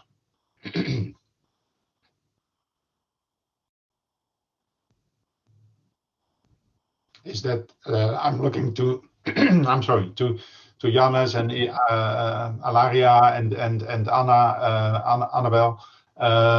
Would that be something that works in practice, or do you have thoughts on that? Yeah, so if I may, with regard to the electronic product information leaflet, so we support the idea of an electronic product information leaflet that complements the paper leaflet, but doesn't replace the paper leaflet, because there are many elements to be taken into account. First of all, patient safety, but also the needs of people with low literacy skills, people who are not digitally savvy. The current legislation already allows for exemption for the written package leaflet in the language of destination in case of shortages and public health emergency. So there are already possibilities for the distribution of medicines without the leaflet in the language of the country where it's needed in case of a shortage, for example. So we support the leaflet, the electronic product information leaflet, as I said, to complement the paper one, and we also think it would be useful to have in the paper leaflet a link to the leaflet, to the electronic leaflet in all the EU languages, because it's feasible. And it has been implemented already for some products centrally authorized, so it could be done also for other products. Okay, Annabelle. I can commend Ilaria's comments, just with one caveat, that the packaging also in the e-format shouldn't, let's say, circumvent the prohibition to advertise prescription medicines. So it should not be used as a marketing tool. That's self-evident, I guess. Okay, thank you very much. Marcel, with Annabelle, of course, and it's also in our position paper on packet leaflet. It's a very important point that I fully share. Jannes, please. No, I raised my hand before because I just wanted to add something to what Momi was saying, that obviously joint procurement, pool procurement is the way forward.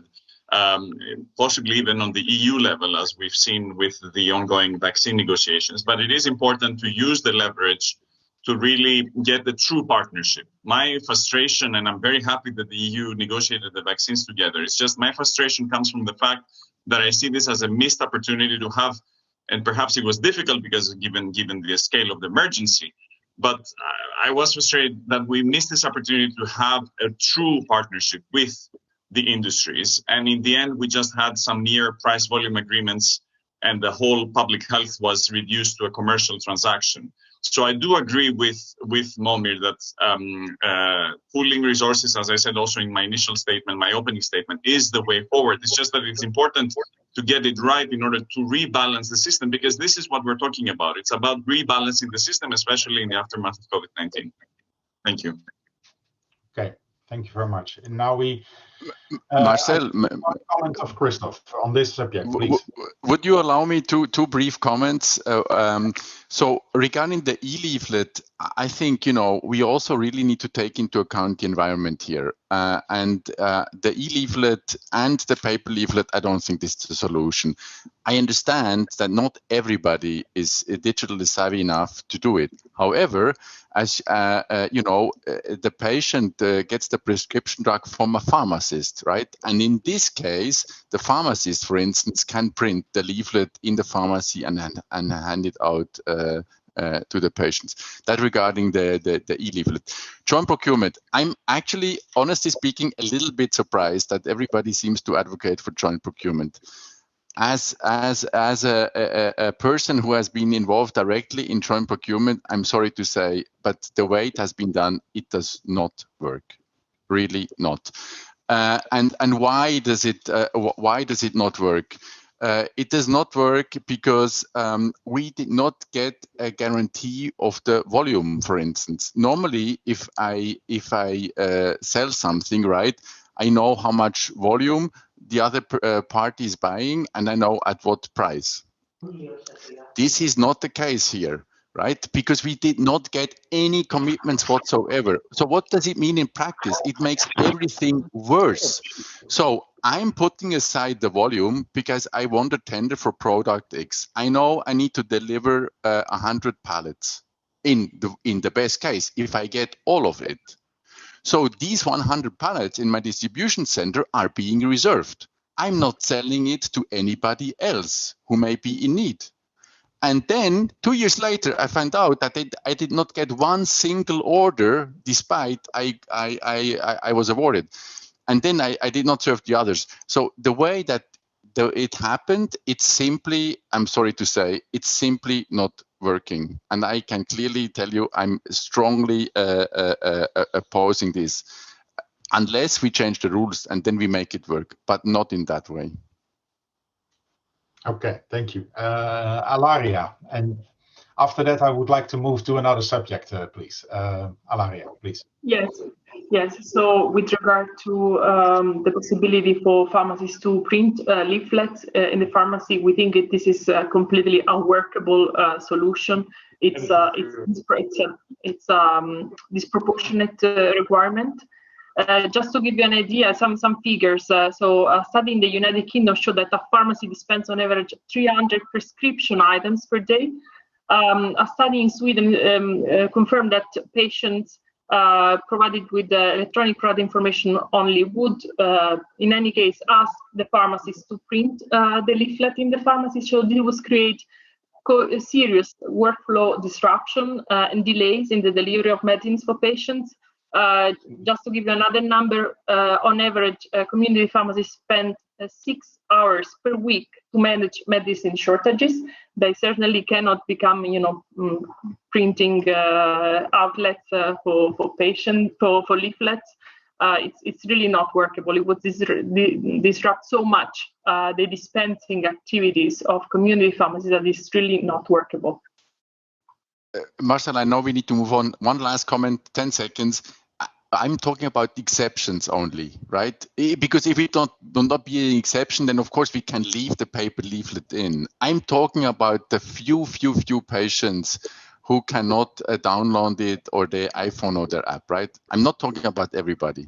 I'm talking about the exceptional cases where the patients would not be able to use the e-leaflet. Thanks. Thank you, Christoph. Well, there's in this area a lot of issues that can be worked out further on. But I want to try to make a step into the affordability and the collaboration. And if I heard the speakers this morning and a number of you here in the panel, that you all, well, not all maybe, I'm sorry for that, but most of you are pointing to a certain level of collaboration in Europe. And the Commission this morning in Sylvain was pointing out to the national competence on pricing and reimbursement to use that. Natalie was pointing out to a European forum, a multi-stakeholder to get this discussion. Jannis was pointing out to the regionals, etc., etc. So if we want to tackle the issue of affordability, because there is an issue on affordability. Let's keep that on table. What are the type of collaboration that really help us forward, and how can you collaborate with those collaborations? And are you part of it? Are you a partner? Are you in what way would you comment on that? So, who would apart from what you have brought in your introduction, who would like to react to that? Natalie, please. Thank you very much, Marcel. Yeah, that's my favorite word, collaboration. So I really think there are different levels. The first one is sharing of best practices.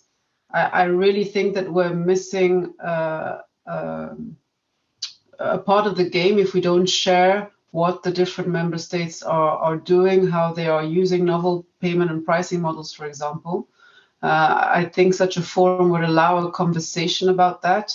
And like I mentioned today, we'll launch a process where we discuss with member states how we can set up a framework to even show the results of how these novel payment and pricing models give outcomes to patients. So this is one of my collaborations, is sharing best practices, but very, very seriously doing that.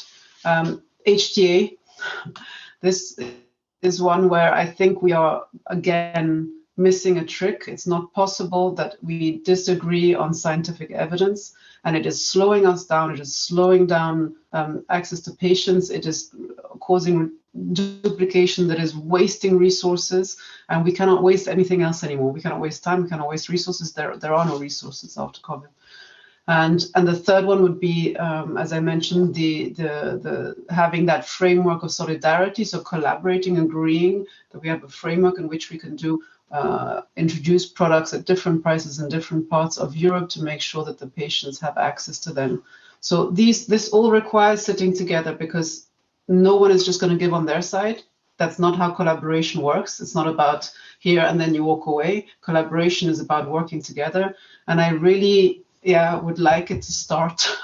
So I very much hope that the Portuguese presidency can hear that plea to have this forum where we sit down and very concretely, and we're asked, come to the table with facts and come to the table with solutions. You cannot come back to the table if you don't have anything to offer. Thank you. Okay, that's a clear statement, Natalie. Thank you.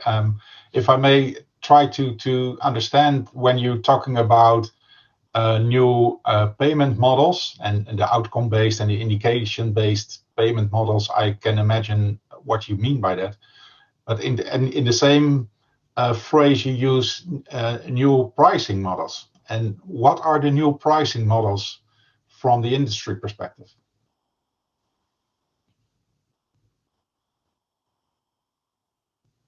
Marcel, I'm really sorry. I had a connection problem. I didn't hear your question. Yeah, you're moving back on the screen now, so you were standstill for a moment. My question was that I heard you elaborate on outcome-based or indication-based payment models. But at the same time, you were mentioning new pricing models. And could you explain what you mean by new pricing models from the perspective of industry?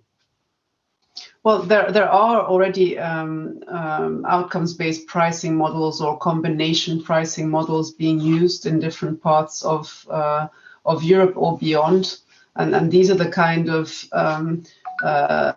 areas where we think that a sharing of best practices, for example, an annuity-based pricing, these are the kind of that don't work for all products, of course, but have been implemented for some products in some countries. And if we could share those best practices, we published a paper on this last year, so you can find more details in there.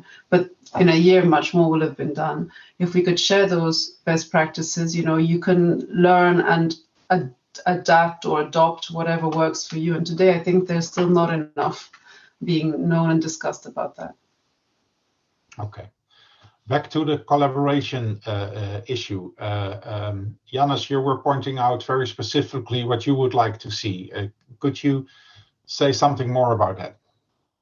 Yes, I think there is, as I said, there is plenty of opportunity. I would like to refer to what Natalie was just talking about, the outcomes-based agreements. I think they have been appealing to the industry, but in practice, we see a lot of problems with these instruments, with these tools, with these mechanisms, if you wish. So I think member states can use, when I talk about collaboration and joining forces, I wasn't referring, Christoph, specifically only to the JPA agreement of the European Commission. I was mostly referring to the regionals such as Benelux, and I think there, obviously, these are evolving initiatives.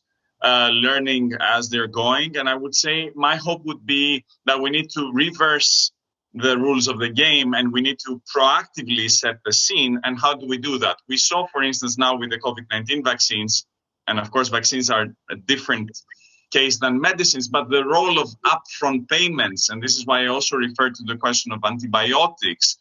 If we put our money down, if we put the money in a jar and then we decide what we want to get out of it, that reverses the state of play, the status quo, where we just are on the receiving end, where the industry sets the prices and we are struggling to find a way to find the money to pay for these ever increasing medicines and treatments, because we're rightly progressing towards more of a treatment than a medicine.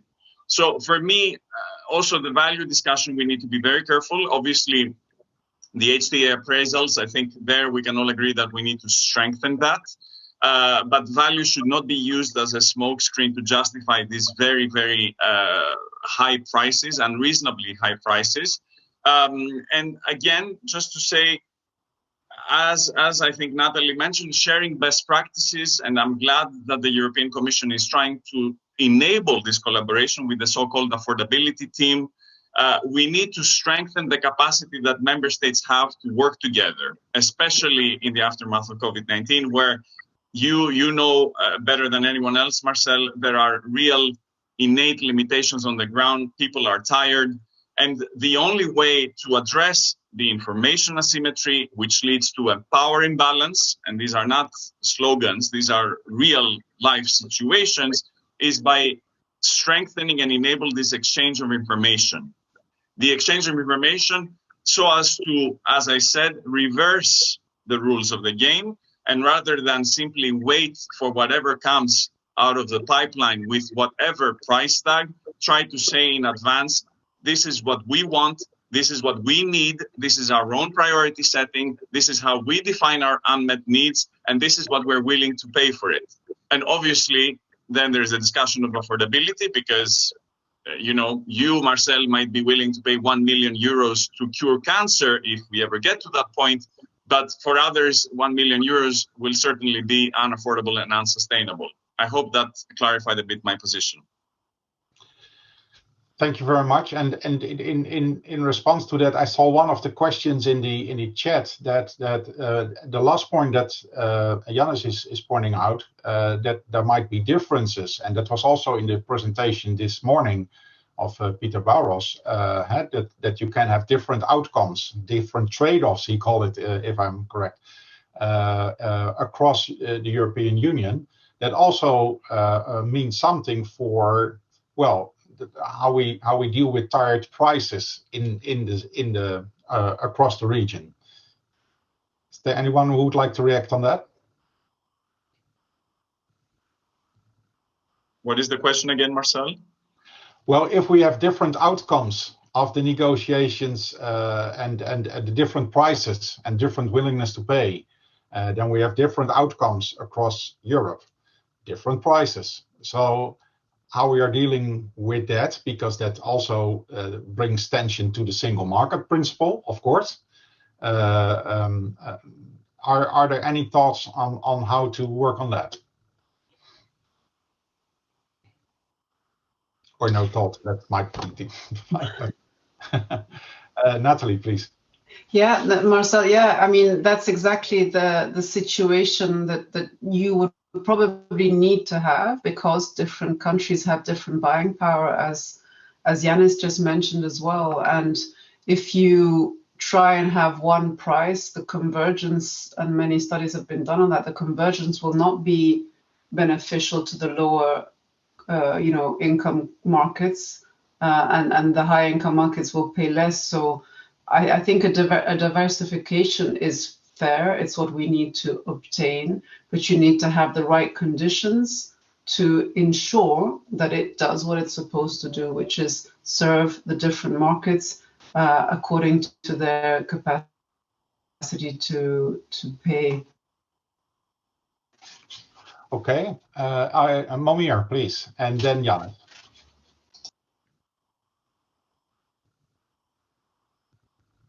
I'm afraid your double mute is on again. Okay. Yes. So let me just elaborate on different outcomes. So if you're talking about health, then the only goal is actually to cure something, and this is the ultimate goal. So this is the only outcome wherever we live.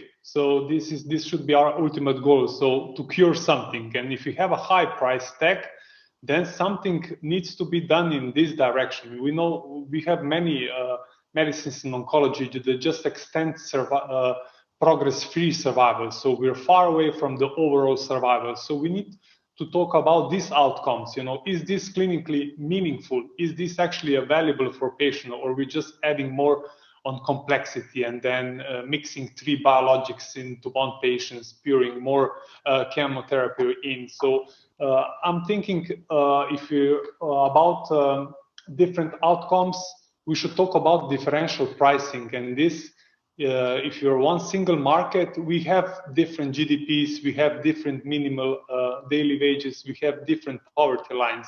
And those 3 things can be combined in a single market to achieve the outcome. But if you talk about health outcome, it's clear that this is cure of the disease. Thank you. Okay, but to have that kind of discussions, we need to have a collaboration on the HTA, on the clinical outcome, right? Yes, but HTA is a long process. I'm not that optimistic in the coming HTA next year. So definitely this is a long run HTA process in the EU.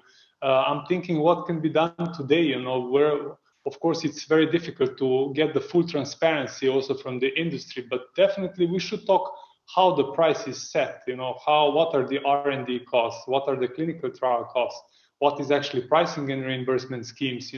Definitely we should put some elements and transparency across the whole supply chain. For instance, even in drug shortages, we should know what was the main cost of the shortages in order to mitigate that in the future. So we could work this on improved transparency and to work a balanced arrangement for the future without conditionalities. Okay, thank you. Janez, you would like to respond? Yeah, Momir touched upon so many topics. First of all, on medicine shortages, this is why, because it's such a complex story with such diverse root causes, we need an inclusive definition, because if we make it too narrow, then we will exonerate a lot of the root causes of medicine shortages, and we need to make sure that we include also the shortages caused by commercial withdrawals. I think that HTA is only one of the tools. There is another opportunity. I agree with Momir, it's going to take time, but there is an opportunity right now with the initiative launched by the Commission to revise the directive and the marketing authorization regulation. There we can address the weak evidence high prices conundrum as well. As I said in my speech, by demanding more and better data earlier on. And that we saw already happening with COVID-19 vaccines. A lot of things are happening at the marketing authorization stage. And this is the point where we need to get it right, increase the quality of data, because of a very simple reason that the decisions of the regulators have a huge impact and many implications on the next steps until the treatment or the medicine reaches the patient. And of course, I agree with Momir, we need meaningful innovation. And he gave the example of cancer. This is what we should be aiming at, and obviously with affordable products. Okay, thank you. Just to fill it up, if we take these demands for data and etc., and we place that against the developments we see now in the type of products being on the market, that will be challenging, because if we see in the rare diseases, you have smaller clinical trials, you have fewer data, and you must still make a decision on that for market authorization or for a reimbursement. So if we insist on that, or we insist on the level of transparency, which is understandable, and then maybe I can address this also to Annabelle, because you were pointing out in your contribution that we should insist on transparency. That also might lead that some products are getting later or not to the patient, because we do not accept the transparency, we do not accept the data if we think they are not strong enough, or we do not accept the price, we're not willing to pay the price, then the product is not available. So I would like to ask you if you want to steer or change that market dynamic, that's ultimately what you need to do, or do you think differently? Annabelle, may I no, you have no comment to that? Okay, somebody else?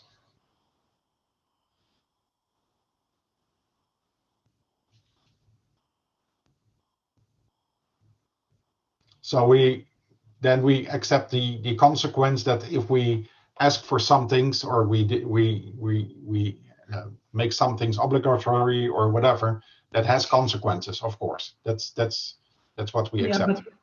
But we also have the early dialogue in place for just that reason. So to work on the right data before. So there are tools that, as Pedro, I think he mentioned it this morning, if I may, sorry, Marcel. He said we should agree on a common process, and if we have that common process, why should that lead to not access?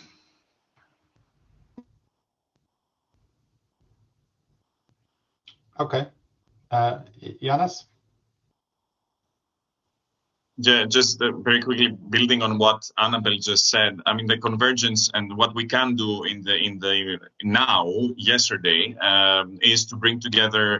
I think also Natalie talked about it. Bring together the key players. So the regulators, the HTAs, the payers, or the future buyers. I would like to say the patients and the industry, and of course, make sure that we converge towards the higher standard and not towards the lowest common denominator, in order to, to shift the goalposts to define innovation. So for me, a way to address this problem right away would be, because I agree with you, because of the scientific progress, we focus more and more on subgroups and niches of patients, would be to have this collaboration amongst the different links of the chain earlier on in the process. The sooner, the better. Right. Okay. Very clear. With a look at the time, I think we have a few minutes left in this session. If I may ask you all, we're now in the whole debate of the pharmaceutical strategy. If you are giving the floor to name 2 or 3 things that are on the top of your wish list, what would that be? And no elaboration, please. So just pam, pam, pam, and then that. So we have a short roundup of this collaboration. Momir, what would be on the top of your wish list?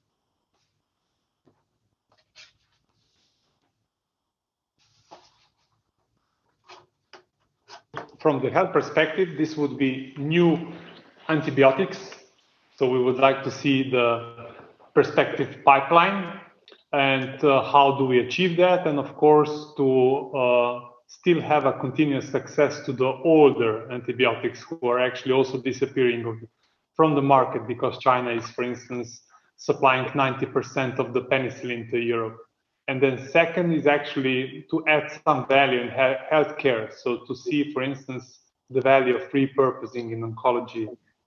We see so many actually off-label repurposed drugs, but we would need to get them on label.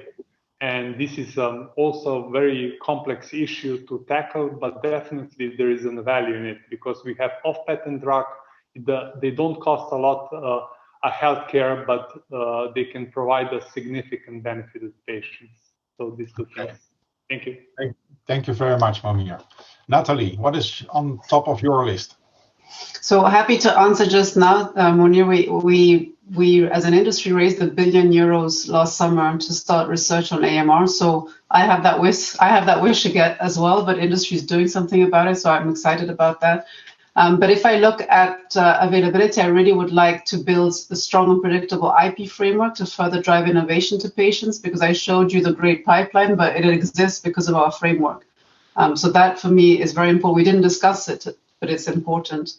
On access, working with stakeholders to reduce access delays and improve availability for patients, looking at the problems agreeing on solutions together.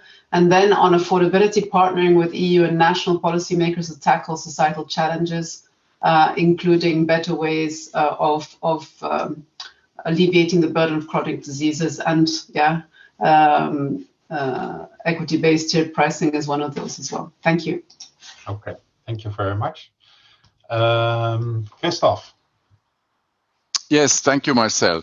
So my wish list, basically there are 4 items on my wish list. It's an efficient market uptake of generics and biosimilars. And for that, we need smart and sustainable market reforms which stimulate investments in Europe. And maybe if I may just add to Momir, make a comment, antibiotics is actually a really nice example, right? Because I know nobody who makes money with antibiotics. And if there is no sustainability, there is no innovation. Third topic is digitization. I talked about it. That's, to increase the regulatory, the efficiency of the regulatory framework, but also talked about e-leaflets, for instance. And last but not least, in the context of your previous question, Marcel, we need to unleash the potential of innovation in the off-patent sector, right? We have seen it also in the COVID-19 pandemic. Innovation is not only for new chemical entities, extremely important, no doubt, but there is also innovation in the off-patent sector with off-patent medicines, what we refer to as value-added medicines in medicines for Europe. That can be drug-device combinations, repurposing has been mentioned before. Thank you. Thank you. Serge, if I may ask you for your top wish list. Well, I was trying to answer the question you raised initially, which was about the pharma strategy, particularly because that's what the question was about. And then I apparently would say, look to that as clearly as a medical technology, we also are looking at this very closely because there are a couple of these domains which touches our domain, companion diagnostics and combination products particularly.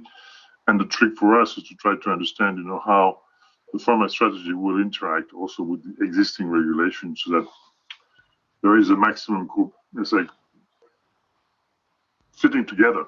And that does not create more complication in terms of market access, particularly for companion diagnostics, which are critical elements to go along with critical treatments such as cancer treatment. So that's what we'll be watching out very closely and making sure that this whole thing fits together. Okay, thank you. Monica, if I may ask you for your wish list. Yes, so it will be that we put a bigger, stronger focus on the distribution sector, strengthening the full line wholesalers with the right to be supplied, and the cleaning up of licenses, which, for example, that actors have a wholesale distribution license when they are not connected to the European medicines verification system, should not be tolerated anymore, and the strengthening of availability of all medicines more on a solidarity-based level, and the use as community pharmacies also for the distribution of specialty medicines. And collaboration as outlined, I think, by all of my colleagues. Okay, thank you very much. Annabelle, if I may ask you for your top 3 wish list. Yes, indeed. Well, doctors follow, in principle, do no harm. Not just in principle, they follow do no harm. And that means they wish to treat all patients in need with the best medical treatment available. So our responsibility is to help them in creating an environment allowing them to do so. So we ask for the restoring of the restoring balance in the pharma sector. And we provided comments in our position paper, which I happily refer you to. Okay, thank you.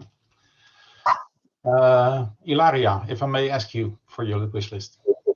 Yes, I would say that on top of our priority list is to have in place effective measures to prevent, to monitor, to mitigate medicine shortages, including increased transparency and timely communication to community pharmacists, who are the ones who have to find solutions to ensure continuity of care for patients. Okay. Yannis, of course, if I may ask, and you have had a whole list, but you may only name 3, Janus. Yes, absolutely. So orphans review, a critical review of the legislation to show that we discourage profit maximization. HERA, and I know that this is not very high on your radar in the capitals, but it should be. And AMR, because this way, I know it's not very sexy, it's not, again, very high on the radar, but developing antibiotics, I agree with Momir, will set the signal. And we need nowadays in April, well, almost May 2021, we need a signal and a strong signal to set the tone for the rest of the debate. And we saw that also with the Oslo initiative. We need this new contract, a new equilibrium, because companies before COVID were giants, now they have become titans. So we need to act before it is too late. Thank you. Okay, thank you, Janus. Well, with this wish list, so to say, I would like to close our roundtable discussion. I want to thank you all for your contributions and the presentations and position papers, as was pointed out here and there. I think we will meet again in short term or in a somewhat longer term, because we are in an actual running debate, and also with the commission that is organizing all the dialogues to indeed rebalance the system, and that I'm saying that again is not strange to you, because it was the title of the 2016 Council conclusions, rebalancing the system. So let's do that together, and let's keep the central issues in our mind. Thank you very much for all your contributions again, and see you next time. And I would like to hand over to the Portuguese organizations. Thank you very much.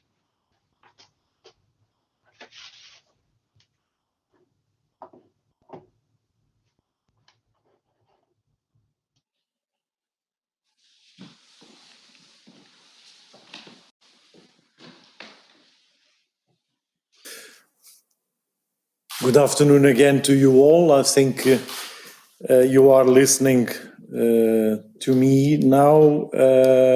So I just wanted to initiate this session with our Secretary of State of Health, Dr. Diogo Serras Lopes, who will close this conference.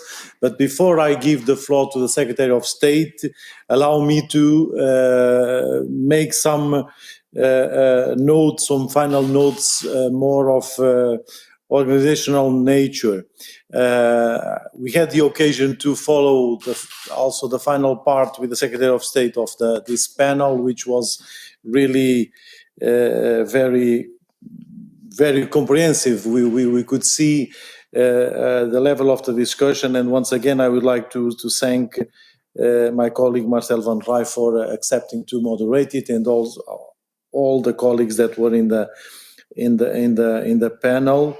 We saw the list at the end, so this is very good to have it for the continuation of our works. So I would like to thank you all, the moderators, the speakers, the rapporteurs from all national agencies, from the European Medicines Agency, and from the European Commission, all partners and stakeholders. We had 40 speakers all during these two days.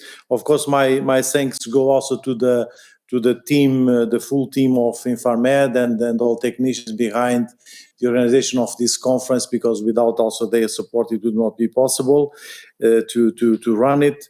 I would like also to thank the wide audience of these 2 days for the continued interest and relevant questions that supported the fruitful discussion we had. Very grateful to all of you, especially considering also this challenging program we lined up, and also the additional digital complexity that we have added to it, particularly when it comes to parallel sessions. I would also like to say that based on the conference outcomes, we will endeavor to work on the direction of travel to develop the pillars of availability, accessibility, and affordability, and to identify concrete measures in these domains. As you know, our aim is to define priorities and policy options that can be translated into Council conclusions on access to medicines and medical devices, and can also support the pharmaceutical strategy that is being implemented. We will share with you the conference's conclusions as soon as possible, and in due time, the proposal for the Council will be presented to the Member States to be discussed. Meanwhile, we will make available all the presentations that were made at this 2 days conference. I understood that the word that has been most mentioned was collaboration. So let me underline it again. So without your collaboration, would not be possible to hold this conference. So once again, thank you very much for your participation. That will surely support the Portuguese presidency goals for the future developments in the area of equitable and sustainable access to medicines and medical devices. Thank you all, and it's my pleasure now to give the floor to the Secretary of State of Health of Portuguese government to make the closing of this conference. Secretary of State, please. Thank you very much.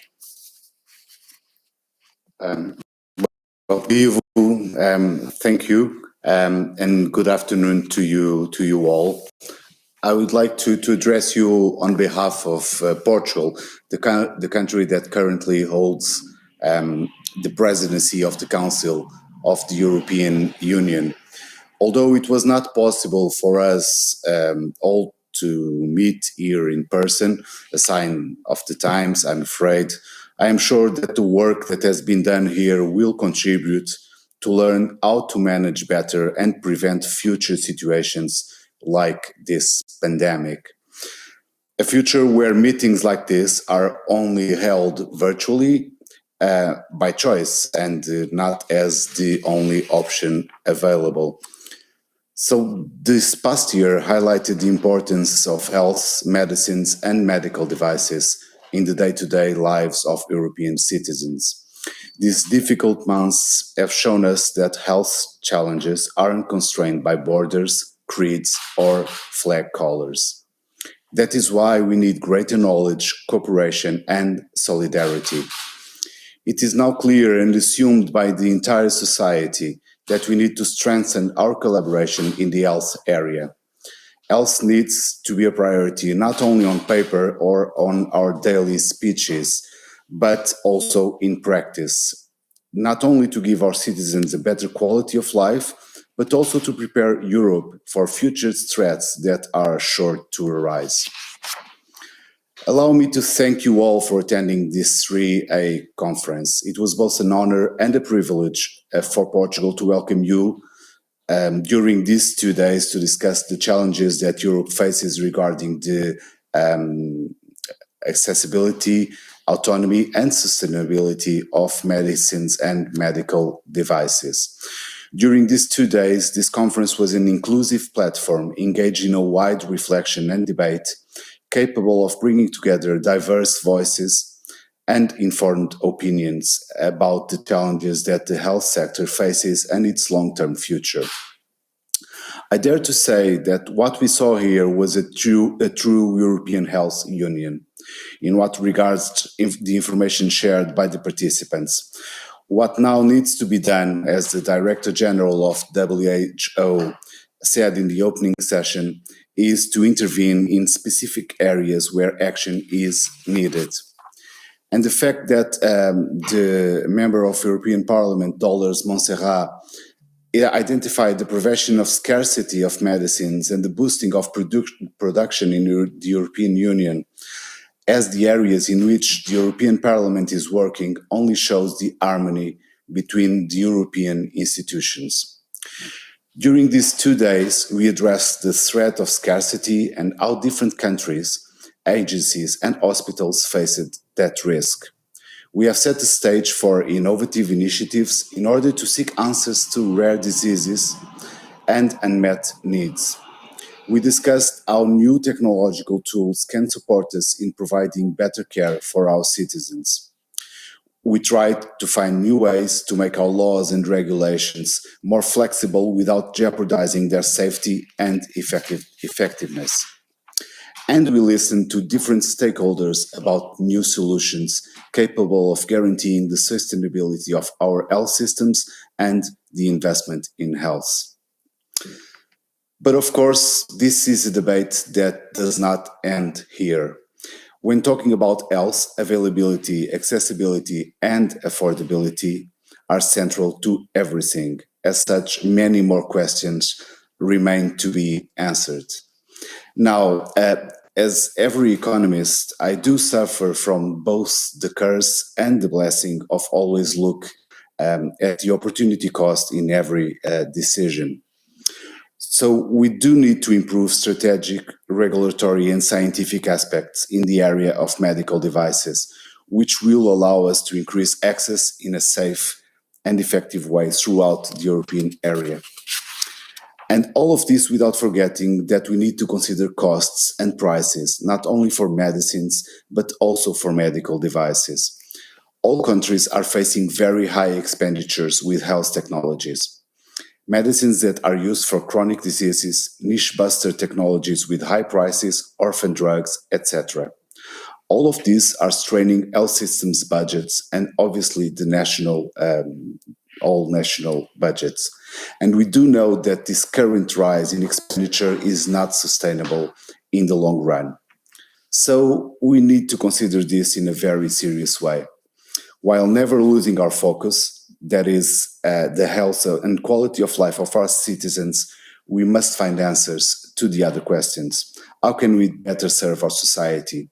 Is there a greater good in treating one person that couldn't be treated in any other way, or potentially saving many others? There are no easy answers, I'm afraid, as we all know. As we are talking about a health system that is meant to be universal and to serve all, but at the same time is intended to treat as many people as possible in the best possible way. Finally, more transparency, a lot more transparency is needed in the negotiation of prices for medicines and medical devices. And this, we firmly believe, can come or will only come from further integration of our health systems and health agencies, giving the European Union the power of our 500 million citizens for the rise in efficiency and sustainability of our universal healthcare systems. It is now up to the governments of the Member States and the European Commission to fulfill this mission in the motto of the Presidency of the EU Council. It is now the time to act. Thinking globally and acting globally makes us stronger. International cooperation and worldwide collaboration makes us more agile. To close, I would like to extend a very special thank you to Infarmed and all those who allowed for this conference to take place for their effort, availability, and commitment towards this initiative. Thank you very much.